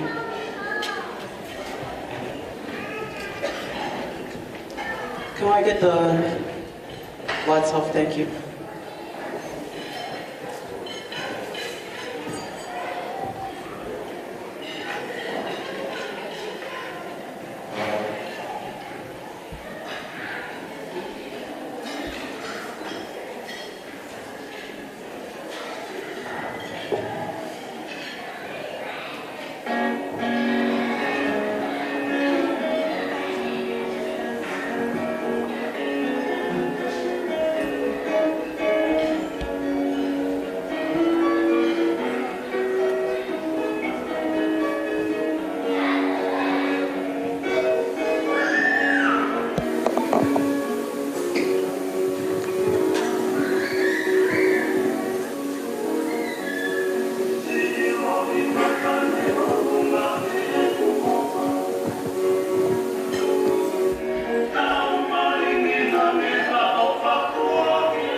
maloko e lava ia o slideshow e fiafini.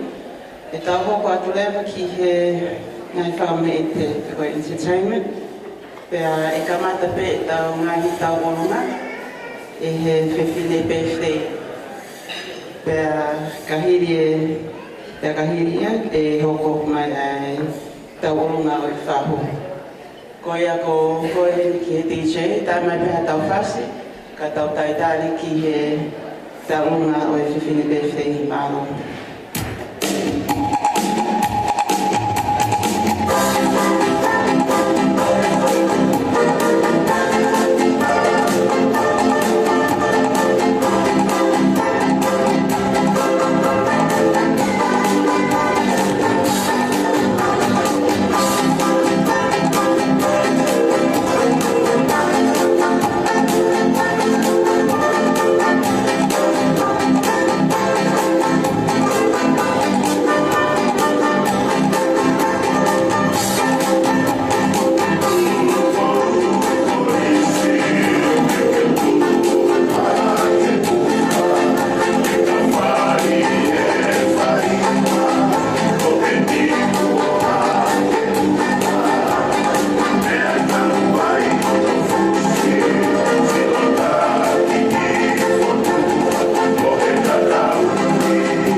ko pe matanga e tu mo ke o fa ho ko to e kau olunga o kau na ga ona e kai a ho e fa ho ko to pe ia e ta hai ho no fa mo puna o fa ino a pe kia ko Aloisia Junior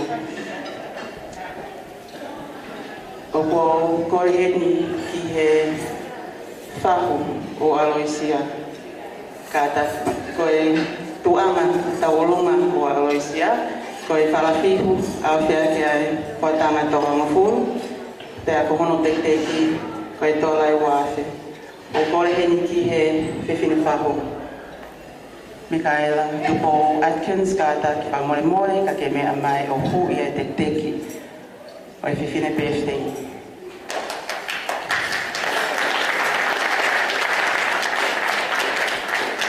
Pea mohono tu ana tau olunga, o kua ki atu pe moia, ke whali ki atu ho peito. O atene a whamalolo to hounga. Ho lava mai me Far North Queensland, ke whalangangi ea ki whai ahu masiva koini. Whiwhi ai whamiri, tau kau whakatahe ma lare a koini. Malo.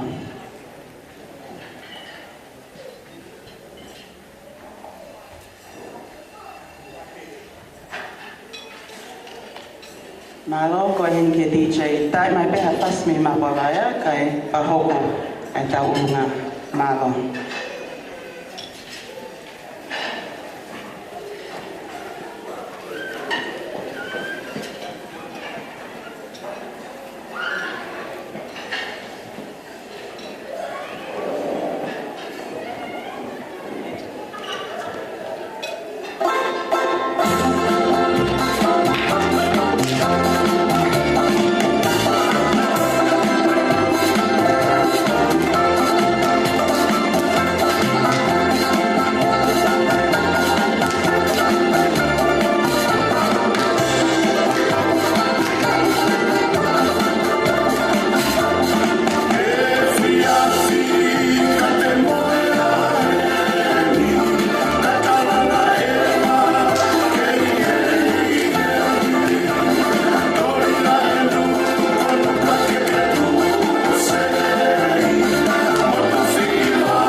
taunga hoko, ai koe taunga ia o e whahu. Maro.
Tại mai việc y phát si cái tiêu tiêu với tàu lông là quen dài phá hủ mà rồi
koe tauolunga koe ni koe tauolunga ia ai whahu.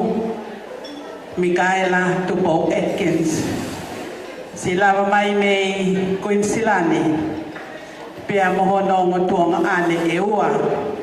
Moe hoa o Severino koe lahia. Ko whatai. Ko Severino ko hi koe tamai aho mau mehitanga lahi. Maria mo whatai. Koe tunga ane whae. Ai whae koe ni ai tangata eki a whatai. Pea koe ai e Mikaela. Koe ni koe tuku anga o e whiwhine tau orunga. Loto pea Mikaela. Aloisia. Tupe moa ke uha o ki paspasi pe. Talu e kutupu aku tigai ke tau orunga au. O spea koe a Mikaela i tonga. Korisi pea aluia ki Nuusila.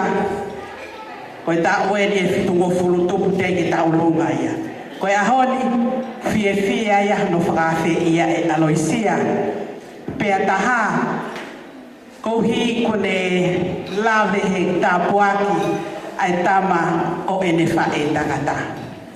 Pea koe ai Aloisia wai ke mau hape aia ai whahu. Koe ki tu angai tau orunga. Koe whala e tolo. Whala uongo kumi paongo. Whala fihu uongo kumi mo e whala fihu tahanima. Au fia ke ai whātu walo. Pea koe wala e whiwhine tau orunga. Koe fihu whatwha. Ke aki. Ai fuatanga toka wanoa. Pea mo e kato tewu to o aki. Ai kie tonga. Pea koe tek e whiwhine tau orunga. Koe panga ni mawhi.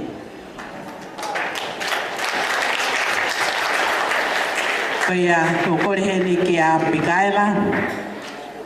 Kore mai pia whatai hau pe mua whakarea. Ai ki ai tauolonga ai whahu. Ko hi he okutu aia ki a te ao. Pea koe ai malo mua whatai e whakalangilangi. Ai ofa ho mautonga ane pia ki ofa i a Mikaela. Tā mai peha whasi e taitari ke hao ai whahu o whakahoko e ne tau orunga. Tā e mai whasi. Whasi pia houma, o ato e taha whasi a wheitu. Whasi pia houma. Walo, tau lere pe i houma e aoni. Ko ia.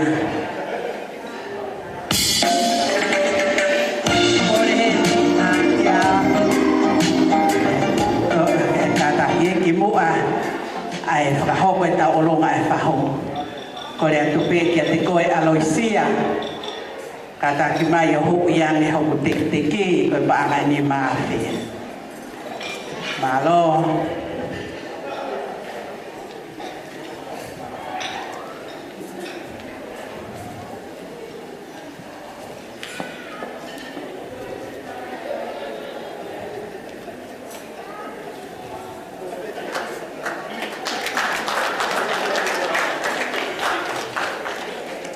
Mai fácil.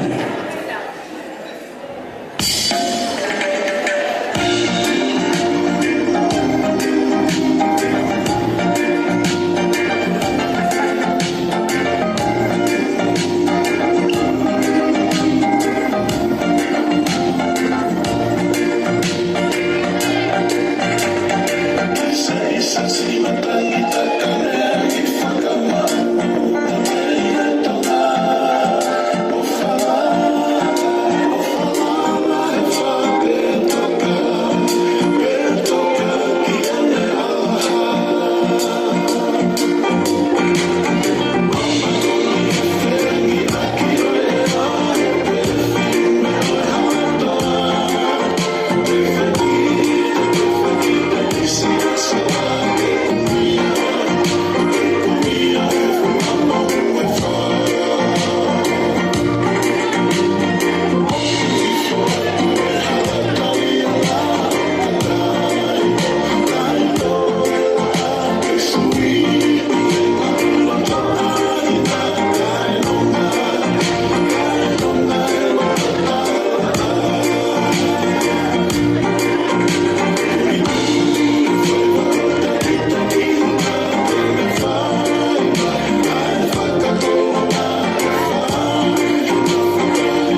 Philippines.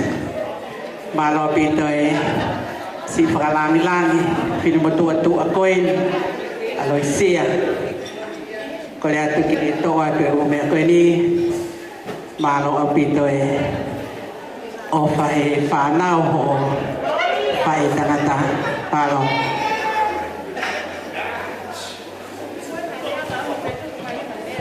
Malo apito, malo ata ke whahu, mai whamiri, taurunga mawhana ko whahu ko malo. Te tau hoko atu lewa ki he tau ulunga o siasi. Kai ngaloto pulera a. Kore at ke mau hoko mai. Kore ngi DJ tama peha pasi taha. Ka tau tai ki he tau ulunga o siasi malo.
taonga koe ni ka mo ka take hoko mai malo.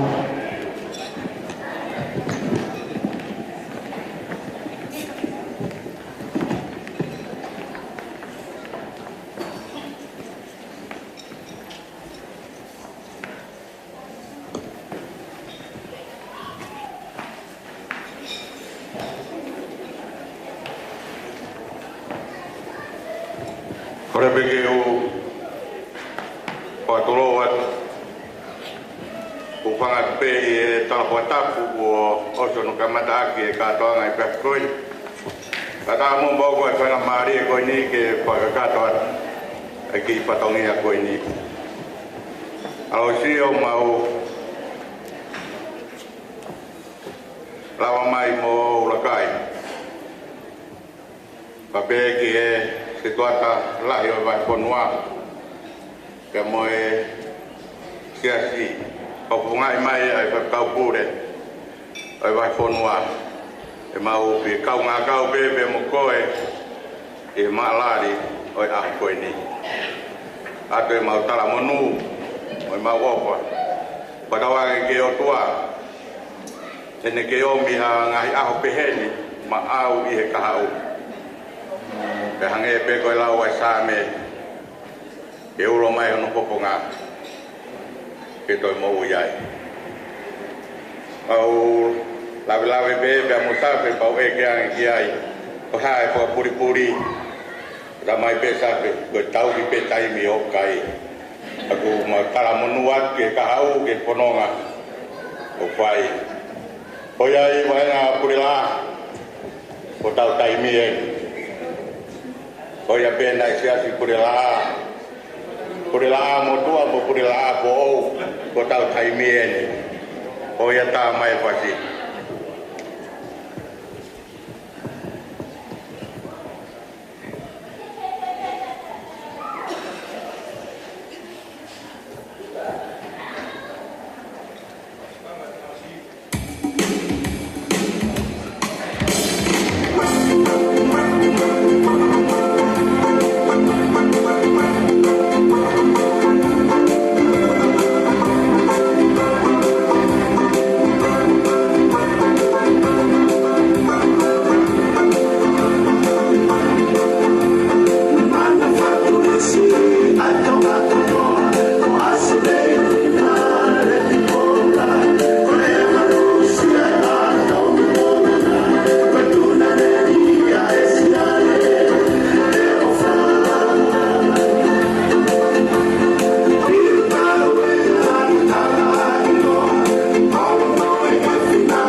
taunga mawhana ko mo whahoko.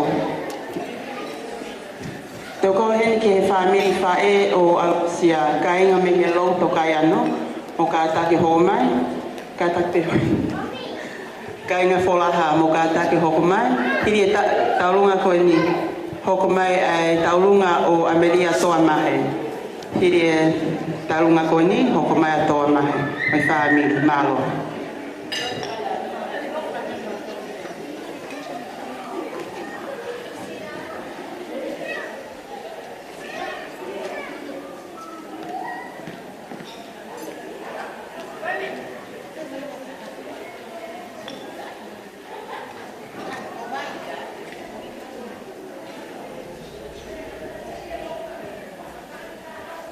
Hiri e taurunga toa mahe, e hokolewa ai taurunga o Moana mo Aisea, moi whaamiri, malo.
Family fae o Aloisia, kai ngami lauto kai anu malo. Malo MC, komoi more be, ko fatongia e ni e fine mātua. Kau hake o te mata i fine mātua atu be. Tahine Aloisia, komoi more be. Nai fufu i hokui a mere, ka nai kumi be i ai wholaha. Na hek hosi e wholaha o hai ene hosi he matako houma. Kou hiko ne manako i a mere. Penai kumi pe o hau ki langi. Nai kaka pe wholaha ki langi. Ka ua pe kumari mo mere. Penai hoko ia. Ko si pādere. Pādere. Non mahu. Ko hoko ka sio kou hiko i mari a mere pe amo. Mo maka. Pea, koe tahine taulunga loisio, pome more. Ke mea mai peo hui koe te i koe tola e tāwhi. He kai ke tuku ai lue lalo a wholaha ia he kātoanga a whalahola. O au beke, pekia ai si kau whewhine mo i kau tamata.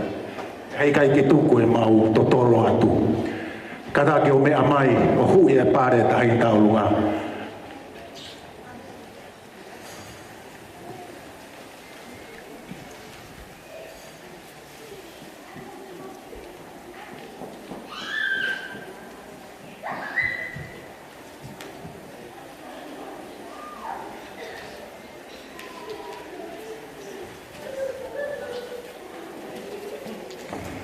Malo DJ Karaki, tā mai peha fas. Malo.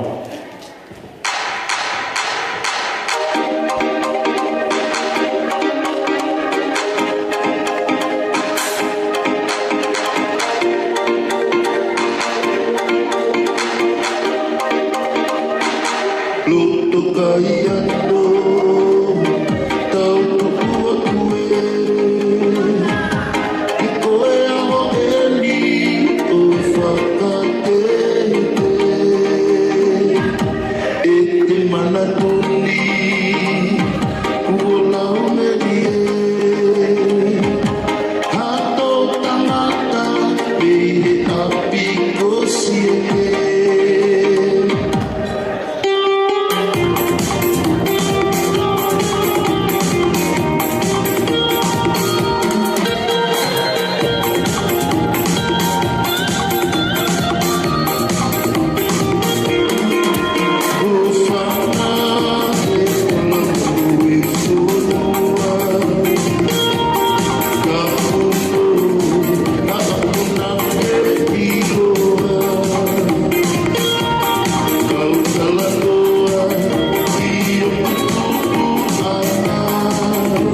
Atune whamalo ki a matawhanua mo e whamiri polaha.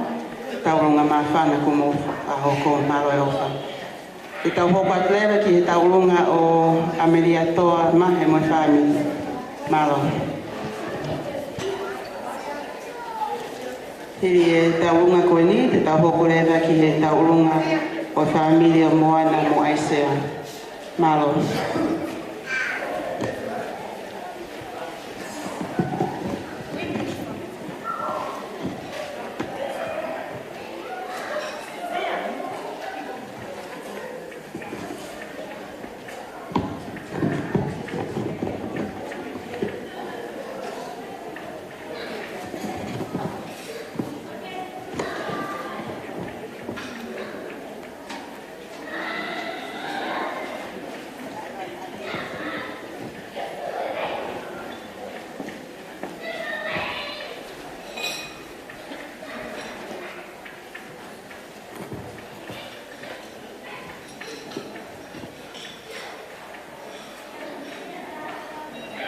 Mua tu apa kita, apa malo lagi.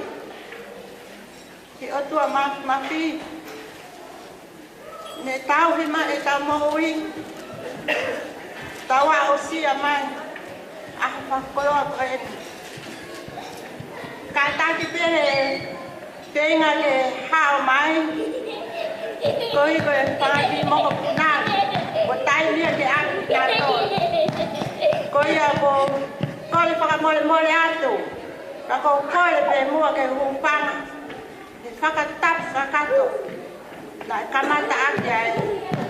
Teo hi ana koi. Mahalo ko mo. Mea ai kotoa peho ku ingoa. Amelia toa kiniki whalau. Mahi. Kagulele mai me ipu amotu. Houma. Halalo.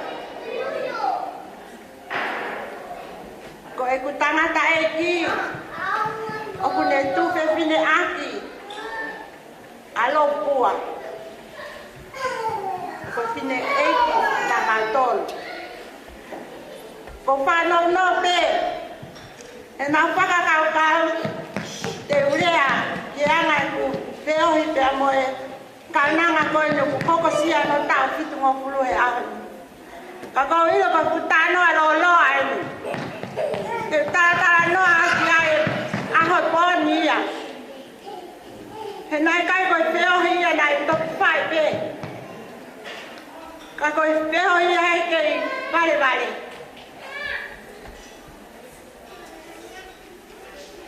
Nai kamata peo hia. Malolo tangata eki ko ta wal maha ko ta hiva ale awo wongo tonga ane riku tonga fini polau petu fini ki polau ke apia ko katolika I homa ko ku alo atu ko ni ko ta walu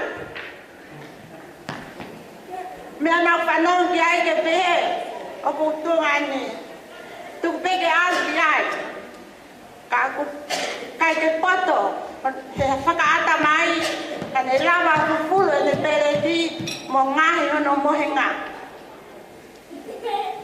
peko kui ai he apiako rako no kuma kamata pe ikuako he kunofo yaki ko ku ai pongpongi he aktapo ko maumena pai te fi e au ulo ke kikaine te fi tahine koe ayo no tap tuyo no bala me pena mau kanongo ki ai hengi he ono ko lari nai kai ko ya fa fang na ya pe fa fang ye homa kana to ta be nai ahlala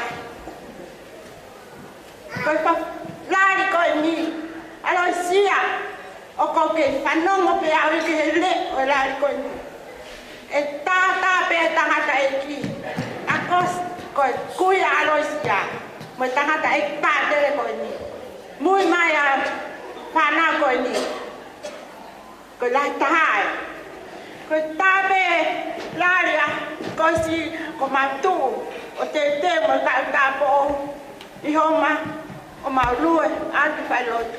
O si hiva mai tangata ikia.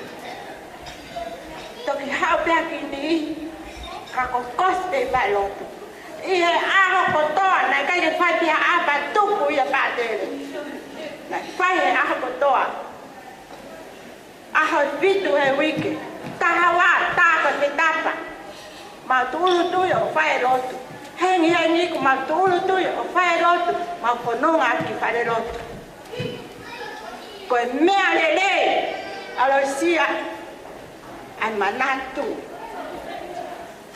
E kai ke ngalo. Owa na ngalo. Tau tupu anga. Na kai ke aha koloa ia peko ha. Te na tau tu mari. Ka koe lotu. Koe ape ka. Ape tapo tu he siwa ape o whaiwa o to oa. Hoko mai koe ape a kosi. Koe kuia aloisia. Ia e pasi. Whare tau maa. Whare koloa. No fu anga lele. Pe whanga ki tamai koni. Na wako na to posto. Na kuwako pea tau tolu ho ma. Hiki ki ma whanga. Tau tolu. Hiki ki sangat so sefo. Tau tolu. Osi. Toki alhake rewa aloisia oia o high school. Tika ki a high school ia i katolika. Pena ki ta pui ke maoma to hula. Pete maoka ngai mea pe. Aloisia. Ke ilo. Ke ngalo ia etia.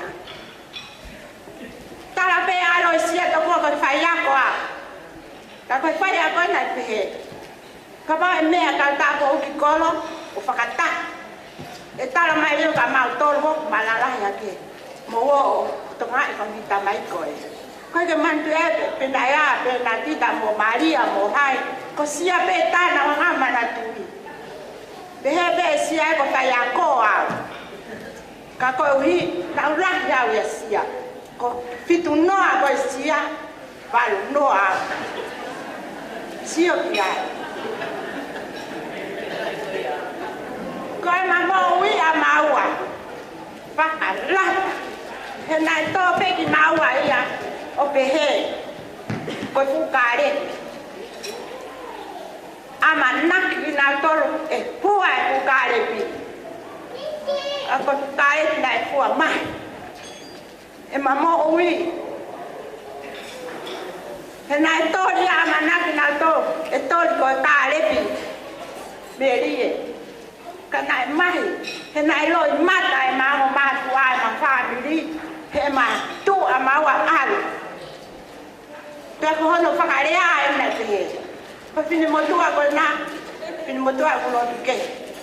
Na kai ke te he, ko whini motua ko ni ko tō he whine, me ko hoku toko oua. Whakarea pea ke he ko whini motua ko na ko whini motua.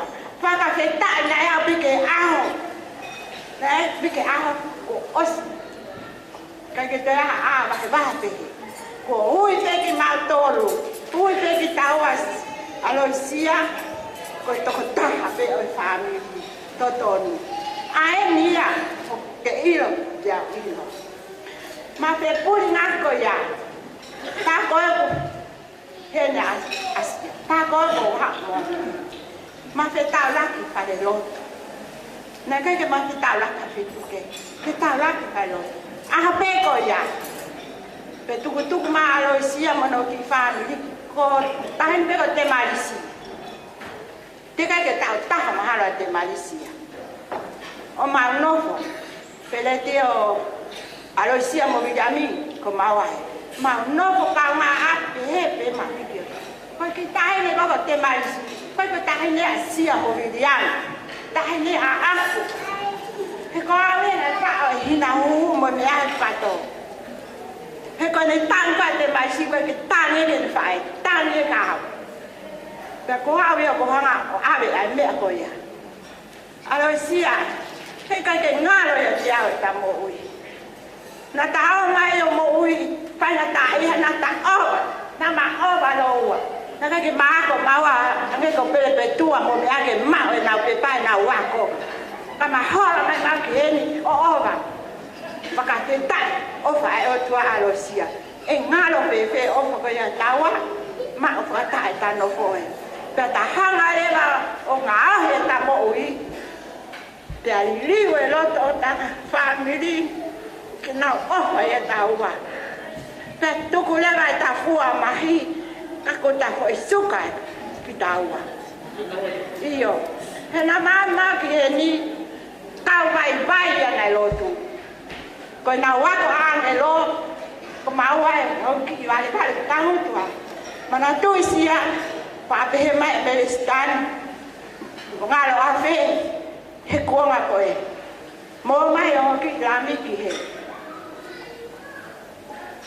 ma wa tu mo sia pa ko fai lo ku e ko lo takai ka ke mai lo ma wa e o fa lo pe e ta lo fe sia de matu tu ma wa e me ai katolika pe os ko le pe ke fa no pesia ka ko me alele mo uima ilo me ta fa a ho ni me a ke fa a mo au fa ka fe ta e me of ko le ko to pe ta ina sia me a of ko to pe na o ko le pe en ke fa wa ko fa mo punai ko ta ni ko e ka fa na ya emeline ko ta mai ko te mai si ta fa ke te ta wa mai ko fa na ya ko ti ta ni ko e mo ko puna ra hi ko puna wa te ko wa e ta ko ti ya ko ha mo ya te mai si pa ke ha hen ke mo fe ro e ko ma te ya ka te mo te fe ro mo to mo fa na ta no be ro ko le pesia masiva o pai kisira ko e te unga e mo hai ko to me a hai ko a tu pe ke ta fasi ka me a ha o te marisi ke la mo fa mo puna ne ha mo ko sia ke lo mo i kana e ko na o sie ko ya ke ta ma fasi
family ka hoko e taurunga mawhana. I ta hoko lewa ki he taurunga ai family ai sea mo moana, pia hiri taurunga korea, hoko mai ai taurunga o e Kasmisnare o Nasareti, malo.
ko to pe ko o se do fai ka ata mo ke fai ate ki atomia ko en te ke fai o atomia ko te mo to fa ko lua ko inoa ko fina mata buana ka to ke au ki ko fine ki me homa ko tu fine o line na pagai ako pagantai ki me ko vai ka ko takai fala ki nukunu ako lele mai poni e fai o mau ki fatomia ko e mo tu ako na le kusia ki haula ko mo tu a pa to ka ko yo mau ki ni ka ko e mau ki fine mo tu a he ko mari mo tu ngani la e fa ho ka ko fa na wen ho tu ngani ko kio mi ho ma mo ayo na mi va tu o mau lele mai ki fai ki fatomia ko ni ko ia pe malo ko fa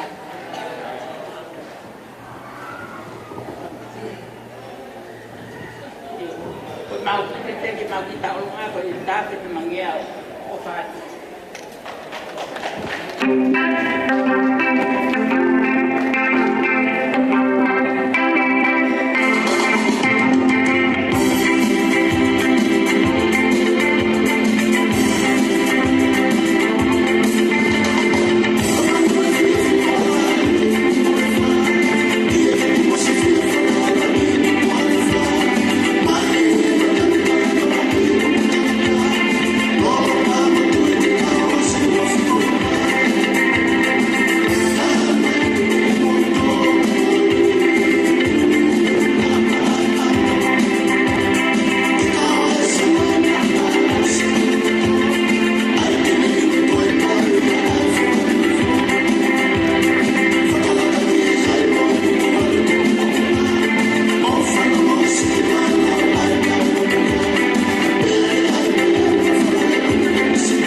ki whakulawan peke tai peste a ho kana ve whakato e whatongia e ki kalas misnare koe kalas nasareti o si kau ki ai e tai peste a koe alo sia koe ki a me ma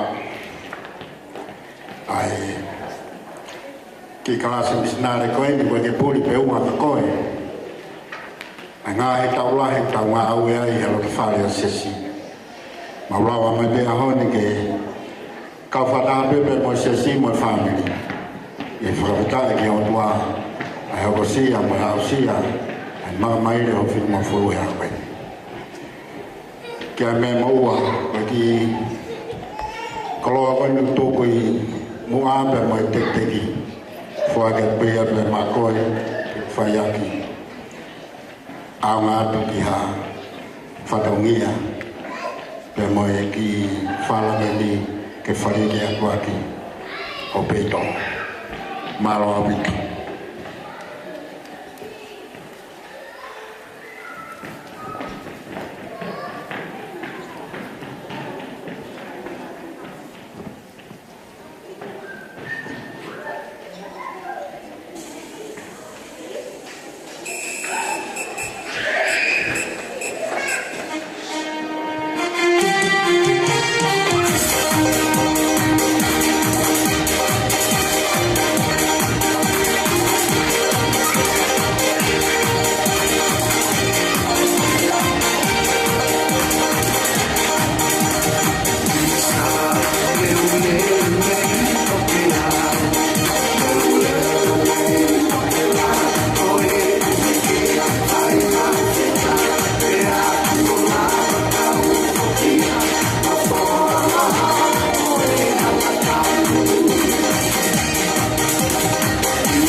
me whamalo ki he class missionary o Nasareti, ka hoko e ka unga mawhani o ni.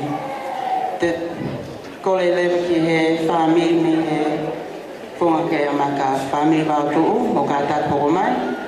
Hiri e tau unga koe ni, e tau hoko lewa ki he tau ulunga o e tunga anisi sita o Aloisia, whamiri o Sanere mo Katalina Mafi. Malo.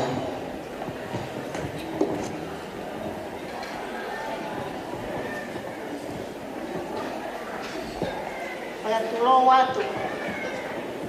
Kokole ke kufana he whakatapu ko osa na whakamilua. Ka tata te au ke whakahoko ata ki satongia koe. Whawhetai ke kamahe vani, ke tawa mahau, mo i oka ko whai ke tau moui. Ka wau sia mai ai a e ka whakoloa koe. Kai tau te sito, ke koe alo sia. No hoko sia ho aho ki tungo fu. Malo. No wau sia mai ai ke koe. Koe ki whakamei te koe ni. Pamiri si nau. Kaku ate kokota la monu ka te koe sia. Kau maha kofaanga ko hilang le mama atu. Pungai e mau ni ata kofalang ka te koe. Tahai ni hapa e. Tahu ene si mau hoa mai ka manton. Kai kia ame a koko. Mau wa ko te sine koe. Te sine angalere ka te manton. Kaneo mo e lau tau. Ko mama o atu no hoa o whaanga. Kau kei nofo mau pe asia. Kei ofa pe a te mako. Koe a ki whamei te koe ni, ko tahine kune whai e whakonga re tau lunga i kasini. Koe moko puna pe ia, ko heno te ese no i moa. Moko puna pe ia o tahine ko moa la sinau. Le kau e mea me iwa. Te au ku mau ofa lahi atu sia. E lava mai. Ke hoki atu e ki te teki ko e ni ko ana waase. E whai aki hao. Wala wang noa pea ia na o. Pakoia sia, ko se sine sia e ni. Ko to peke lava mai ke tau olunga, ko maua te teki ko e ni. Ka neongo, ko whanongo ia sinate ukoi ke mari asia. Ko ia sinate, alu ko whenga ke mari. Tuwai pe asia, ke nofo pe ukofa pe kiono, hoa o whaangaka te mato. Ko ia, ke tā mai tau pasi, kai hoka te whanei te.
whamaro ki he whame wāturu. Talunga mai whame puka ko marai ofa. Te taho katulela ki he taulunga o Peteleo Sanele mo Katarina Mafi. Pea hiri e taulunga koe ni e hoko mai mo i whamiri Mafi. Hiri e whamiri Mafi, hoko mai le la whamiri o Stephen Tonga mo i whamiri.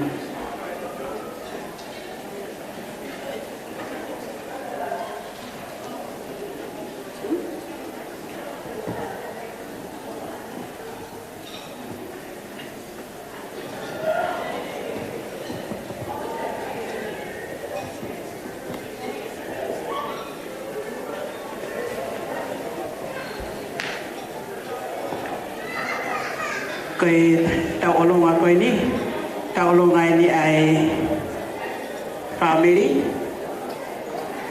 Pe tau whakao sea ke tau olonga ai tunga ane.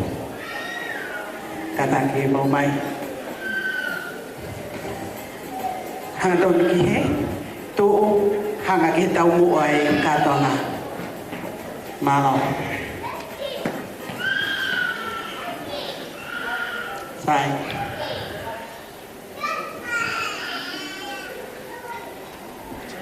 Aloisia, koe taulungai ni si whanau, kai kia ha mea ofa ho whakatehina, koe fia pe ho ausia. Mo oi ai ta puaki uluaki ngō whakatohi tapu ko ia ko mau whiawhia pe ke o mai whanau whai haki whakameite i o kau whakawhi whakalangangi ko e wanga pe o e ki whai wā ko e whatu whā ia moe whatana whai aki hao whakalau noa i o whamiri ko ia koe whanauin pia koe teki koe pāngai tāpeni mangiau malo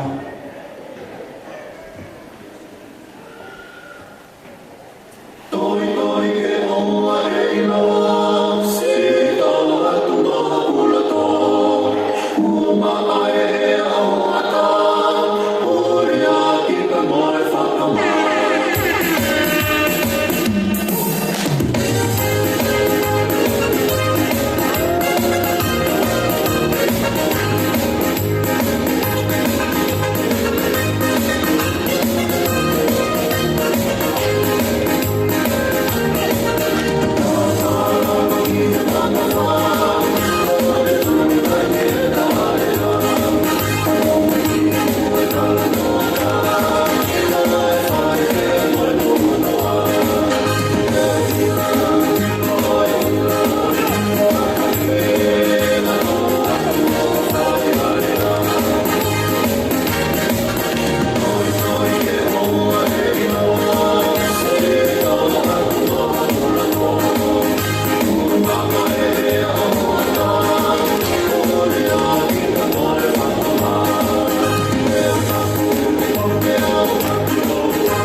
Koe whao se tawalunga ai family wahoko ia e Aloisia koe ofifine lai tahai ni oe tunga ane sisi taha o Aloisia ai ako Aloisia Junior ene whao se ape tawalunga family alo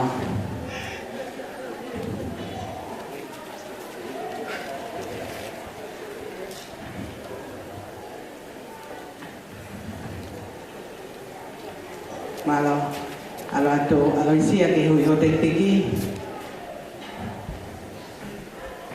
ko e tola e tahafe malo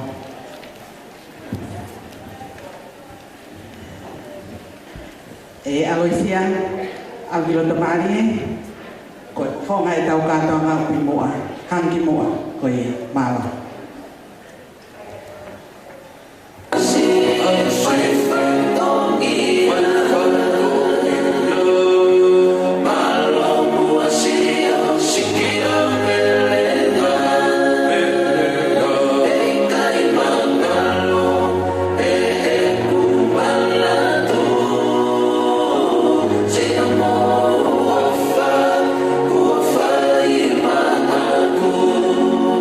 You will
ato e whamaro ki he kasane o Katalina, mo whamiri, talonga maa whana ko mo whakahoko. E tau hoko atu ewa ki he tau olunga o Steven Tonga mo whamiri, Steven Odrota mo whamiri, ata mo hoko mai, pia hi e talunga ko ia. Te tau hoko ewa ki he talunga whakaosi, ko e talunga ia a e whanau mo whamapuna, o kaunanga ko ona e ho mālonga.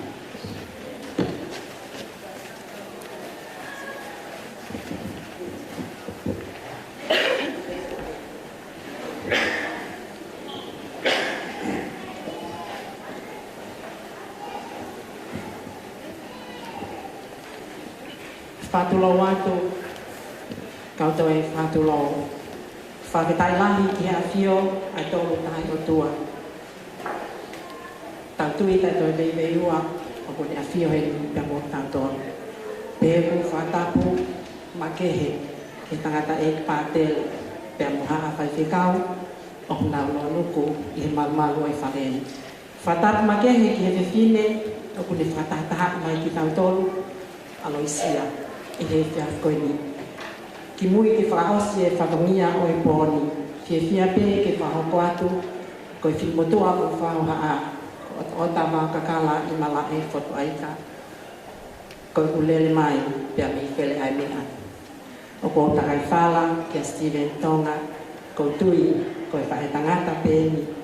Ai tahine pē teo ai ahoni, o ko ke ui mahalo. Pia me i he toe mai, o e hui huri, pia mi he ni whawhae tangata.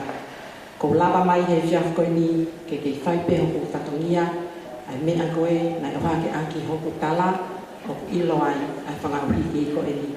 Tahine aloisia, whawhetai e makoloa, pia lave ai he whiaf koe ni, pia moe whangauhiki toko lahi, nai whakainasta e he otua, ho mo whae tangata.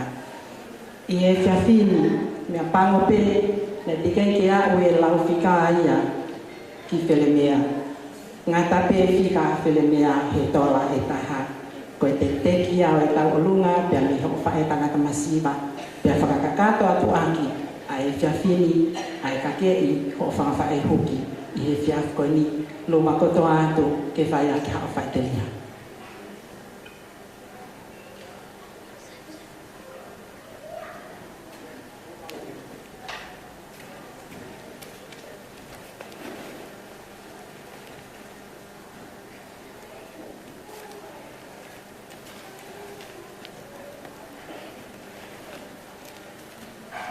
Taki e PJ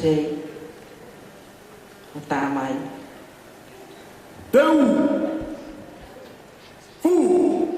Olo pe ae hau atea, mohataka i he katoana, tuku pe ae kanolotoa, moe whare whaka kau tangata.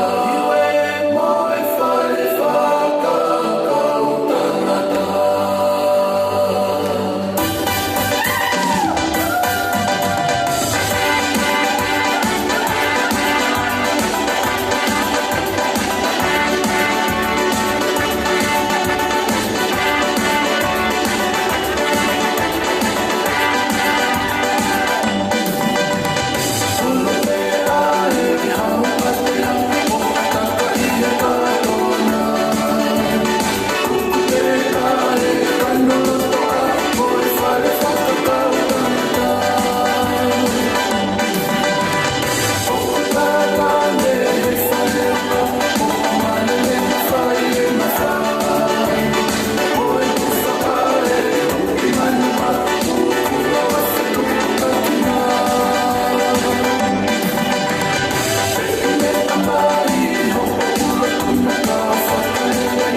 mafana mo whahoko.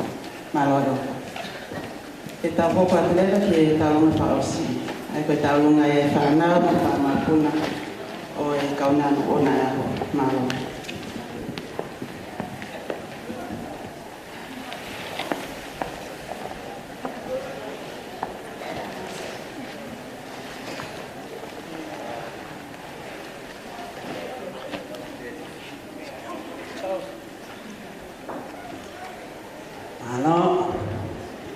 Koe a whanto koe ni e tau olunga a e whakame i te uwhai ki he kau whakawhi whakalangilangi a aloisia he whiawhini whahoka pēia he whanau mo e whakamagapuna.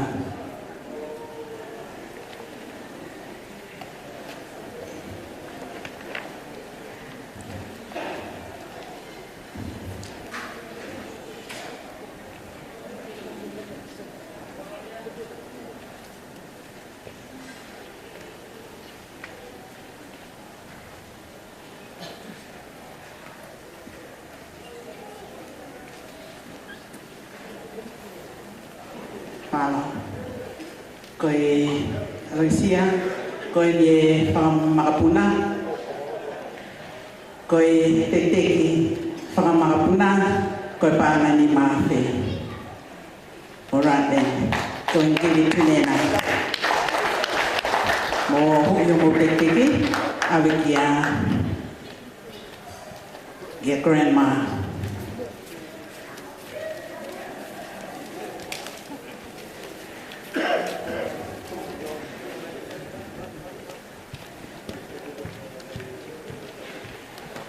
Malo. Tôi bị cái asin. Mau bị ta nữa.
Korkeu whanga e ngai whatapu. Kua whaki kātoanga e kini. Whai hono tāpua kina, kaunanga koeni ko Aloisia whinau. Hausia e tau e whitungo whulu malo, ka kai ofa pēia ai o tua. Tuku pe mua aloisia ke whai pe haki talanoa. Koe taalo monu. Nei kai ke asi he talanoa. Whakahoko e pelena tita whikau aki pia moho o mo'ui. Moho o tupu hake. Moho hoko mai ke mamani koe ni. Moho o ngāue. Pia moho o mo'ui whoki. Ko ki talanoa koe ni, for who you are today, what happened behind the scene. Because scene ko ia o kui kai ke ilo ki ai e whanauia. Ko koe pia moau o kou ilo ki ai. Ne hanga he tau kui. O to'o ai tamasi lahi, me tahine lahi, ai whanau e toko fitu. Ka whika waluna e o stau po o ia i Nusila, kana e to'o ai lahi, whiwhine moe tangata, o ne ave, o ne tauhi whakataha ki nā toro. Kai te upehe ke tauhi whakasotia. Ka koe whahinga na moa, na e whai he tau kui, ke tau disciplined. He pongi ko toa e toko tāwha koe ni, ke mau e misa pongi, mai whakawhita e pongi, whoki mai, whakahoko e breakfast, pia whai e whanki ngāu e kehe, tatau te whito ke mataka, pia aska pataki o ke hako. Pe tau kui ko tangata na e business, mau e mea ko toapi. Kana e ho ia i e tau mo'ui o tau hoko ko he whine lahi pia moe tangata i ahoni. I he toko taha whaa ko ia. Mauai ai pātere e tolu. Mauai mai whaiwhikau ue siriana e taha ko te vita o whahulu. Mauai mai kau tau po ou e toko whaa. I he toko taha whaa ko ia. Pe koe tāpua kia, moe manu ia, o e namoa, moe o i whakalau maarie, na e whaing e tau kui. Pe ai ku whakaukau, ki o aho. Tau whitungo whulu mālo, o whaai o tua, ku whai maau, pa i he tauni, tau e wanoa, o e ku hoko koe whai whikau. Nei kai ke ta mei peheni ki taua e ahoni. Ka ka mea nei whai e kosi. Hiri pe piki a kosi, na tau takta whoki rewa ki o tau ngā e whamiri. Ka kou manatu aloisia na raki ave ko ia. Ko au ne o atu whakamui mui taha. Whakou lau tāpua ki ai. Ko manu ia ia. I o whai whatongia. Kai ngalo ia te au, aho, nā gerea mai ai, ki atonia mo whalahola. Atonia mo whalahola, nā lawale rei pēho ku whatongia, nā whai pēho mari i siasi. Pēo we siriana pēha viriami, pēha ke katorika pēkoe. Pe taimina e whanawhai a viriami koe se tuata lahi. Se asio purela a na gerea mai. Tuku mua ke umui mui i ako hoa o whaanga. O ke ai e ngahi whatongia o e hoa ki toi ngau i ka inge lotu. Pak whia ke matu whakataha. Na iyo e tangata eiki, kana kai ke iyo e whine eiki. Ko haina ni whakaosi ko au. Na kure atu, aloisia, tu mui o hoa, whai ngā au e eiki. A special mission ia ma au, e toi ngā o moui. Paka aho e ni ko ke whakamooni ai, hangena ke misi pana ke sio ke mom and dad Otua talamanu mata alamanu ke te koe ko ngahi aho ke fia pa ke whakawhita e ai pe ke e ki otua o atu me ngahi tāpu aki pe pare oe ngā aue lelei ko o atu hatoi ngā aue o kutoi lahi yangi o whalahi ati ke te koe whakamalo ke whamiri malo au pito mo lava mai kato ngai tau fitngo ful malo o ki fina matu atu ape koini tau whakawhitai pe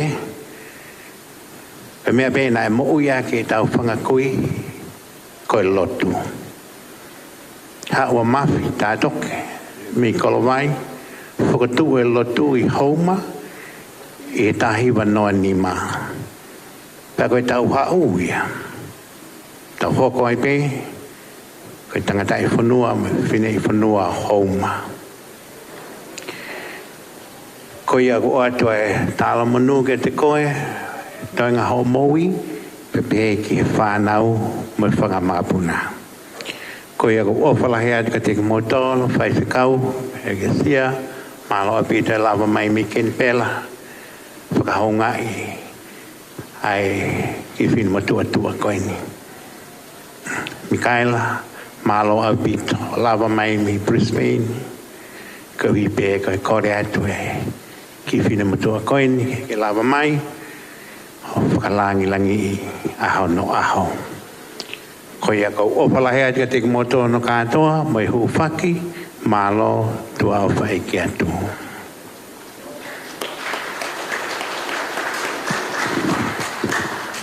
A toine whamalo ki a pātere Loni Mafi, kono whahoko ai lea whamalo he whiawhini.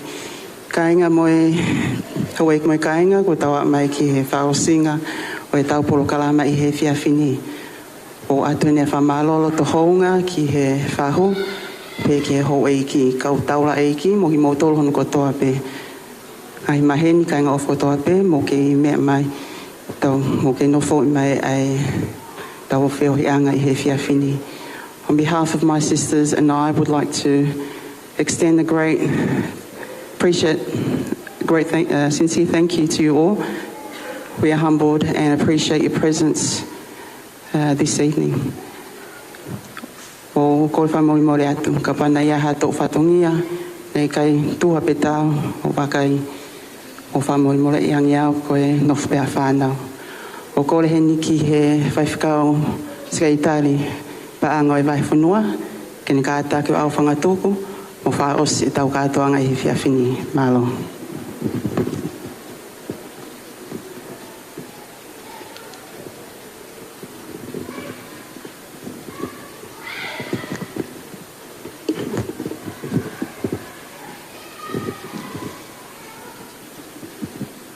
Huvanga i e whatap kotoa pē kua au whaki.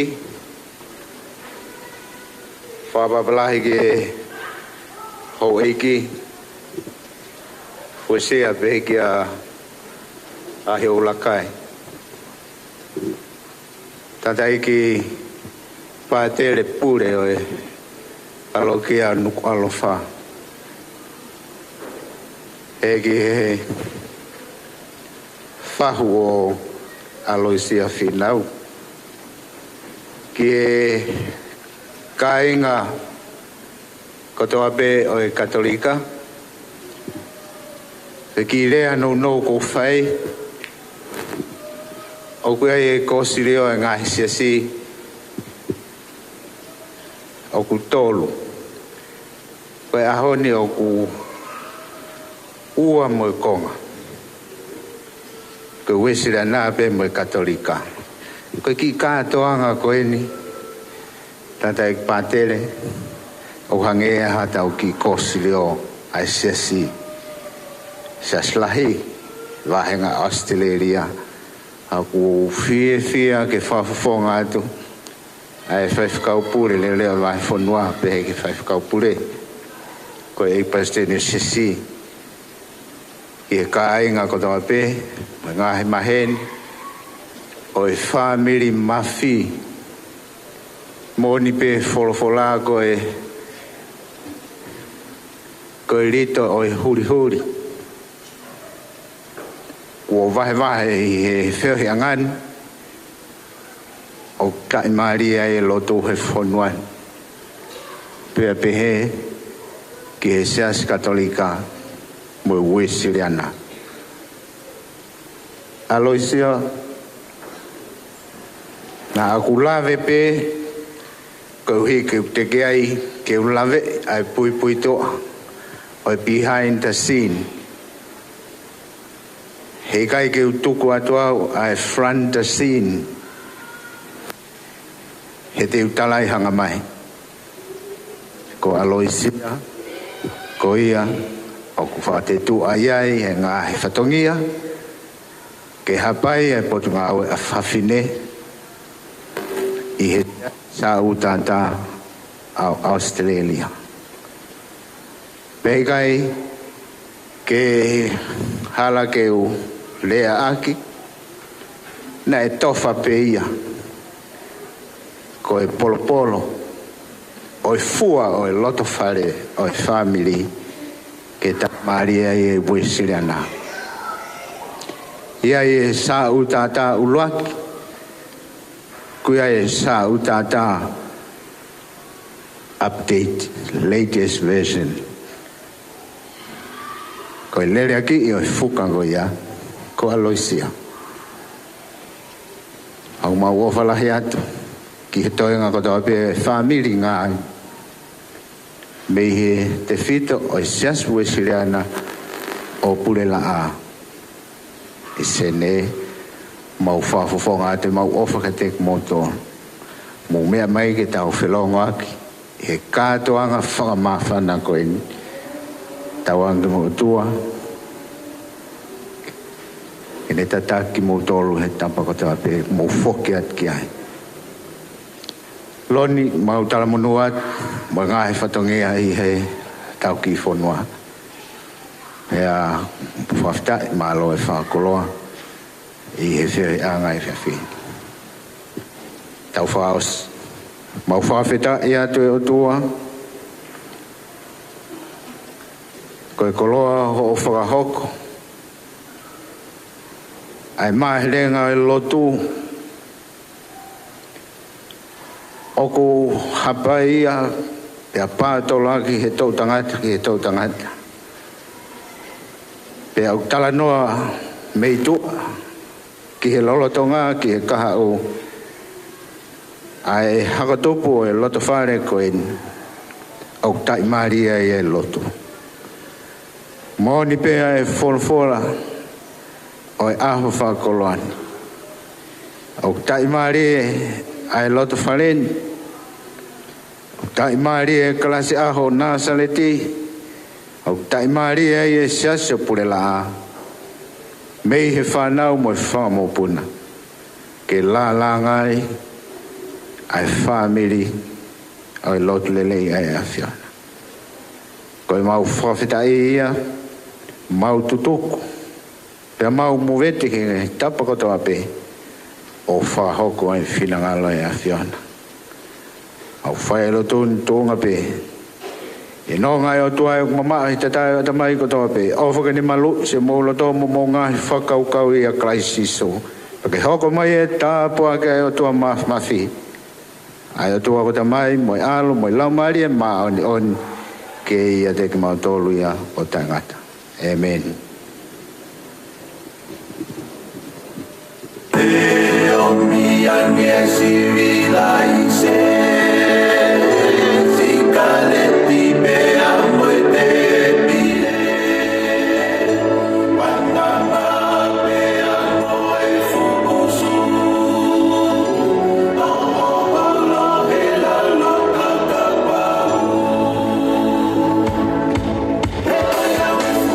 Hey,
No, no, no.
sexy, un movimiento sexy. Y ahora empieza a menear. Suavecito para abajo, para abajo, para abajo. Suavecito para arriba, para arriba, para arriba. Suavecito para abajo, para abajo, para abajo. Suavecito para arriba, para arriba, para arriba. ¡Bomba! Sensual, un movimiento sensual, sensual, un movimiento muy sexy, sexy, un movimiento muy sexy, sexy. Y aquí se viene azul con este baile que es una bomba. Voy a bailar esta es una bomba. Voy a usar esta es una bomba. Todas las mujeres lo bailan, todos los hombres lo bailan, todas las radios lo ponen, las discotecas lo ponen, toda la gente lo baila. Y las mujeres lo bailan así, así, así, así todo el mundo una mano en la cabeza, una mano en la cabeza. Diga que no porque yo sé que sí. Tú andas bailando dembow por ahí. Yo te vi en un video meneándote sweet. Tú andas bailando dembow por ahí. Se menea, se menea, se menea, se menea, se menea, se menea.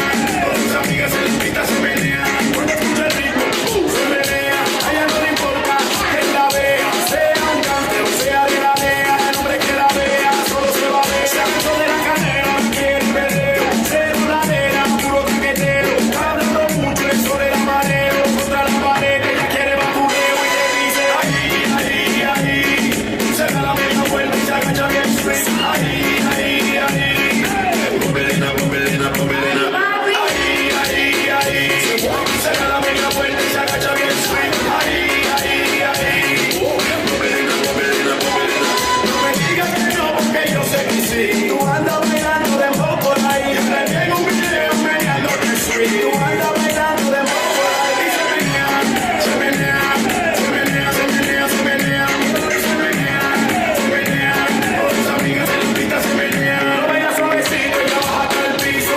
Esa loca no tiene compromiso. Quiere un tipo que sea bien liso. Yo mira por una vuelta con el piso. Ella es una dura, es una bacana. Ella no pelea si no le da la lugar. No te toca nada si no le da una gana. Y si le pone la mano en tu cara y te dice ahí, ahí, ahí. Se da la media vuelta y se agacha bien straight. Ahí, ahí, ahí. Bombelina, bombelina, bombelina.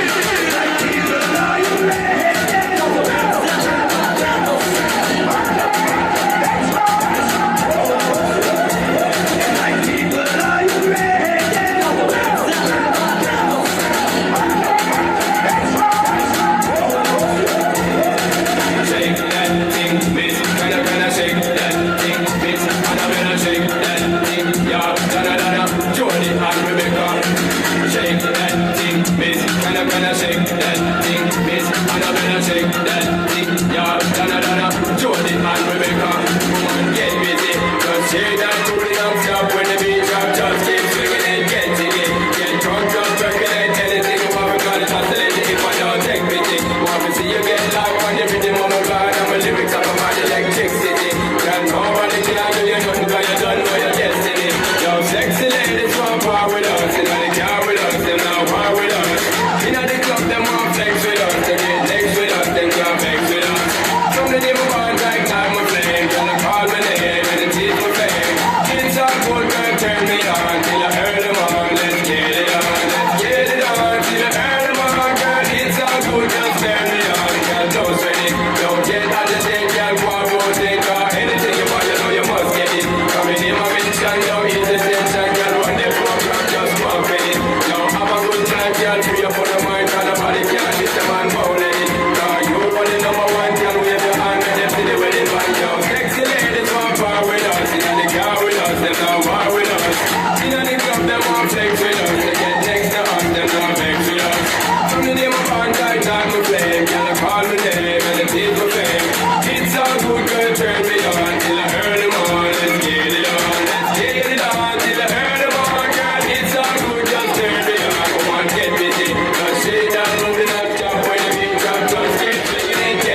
Malo kito.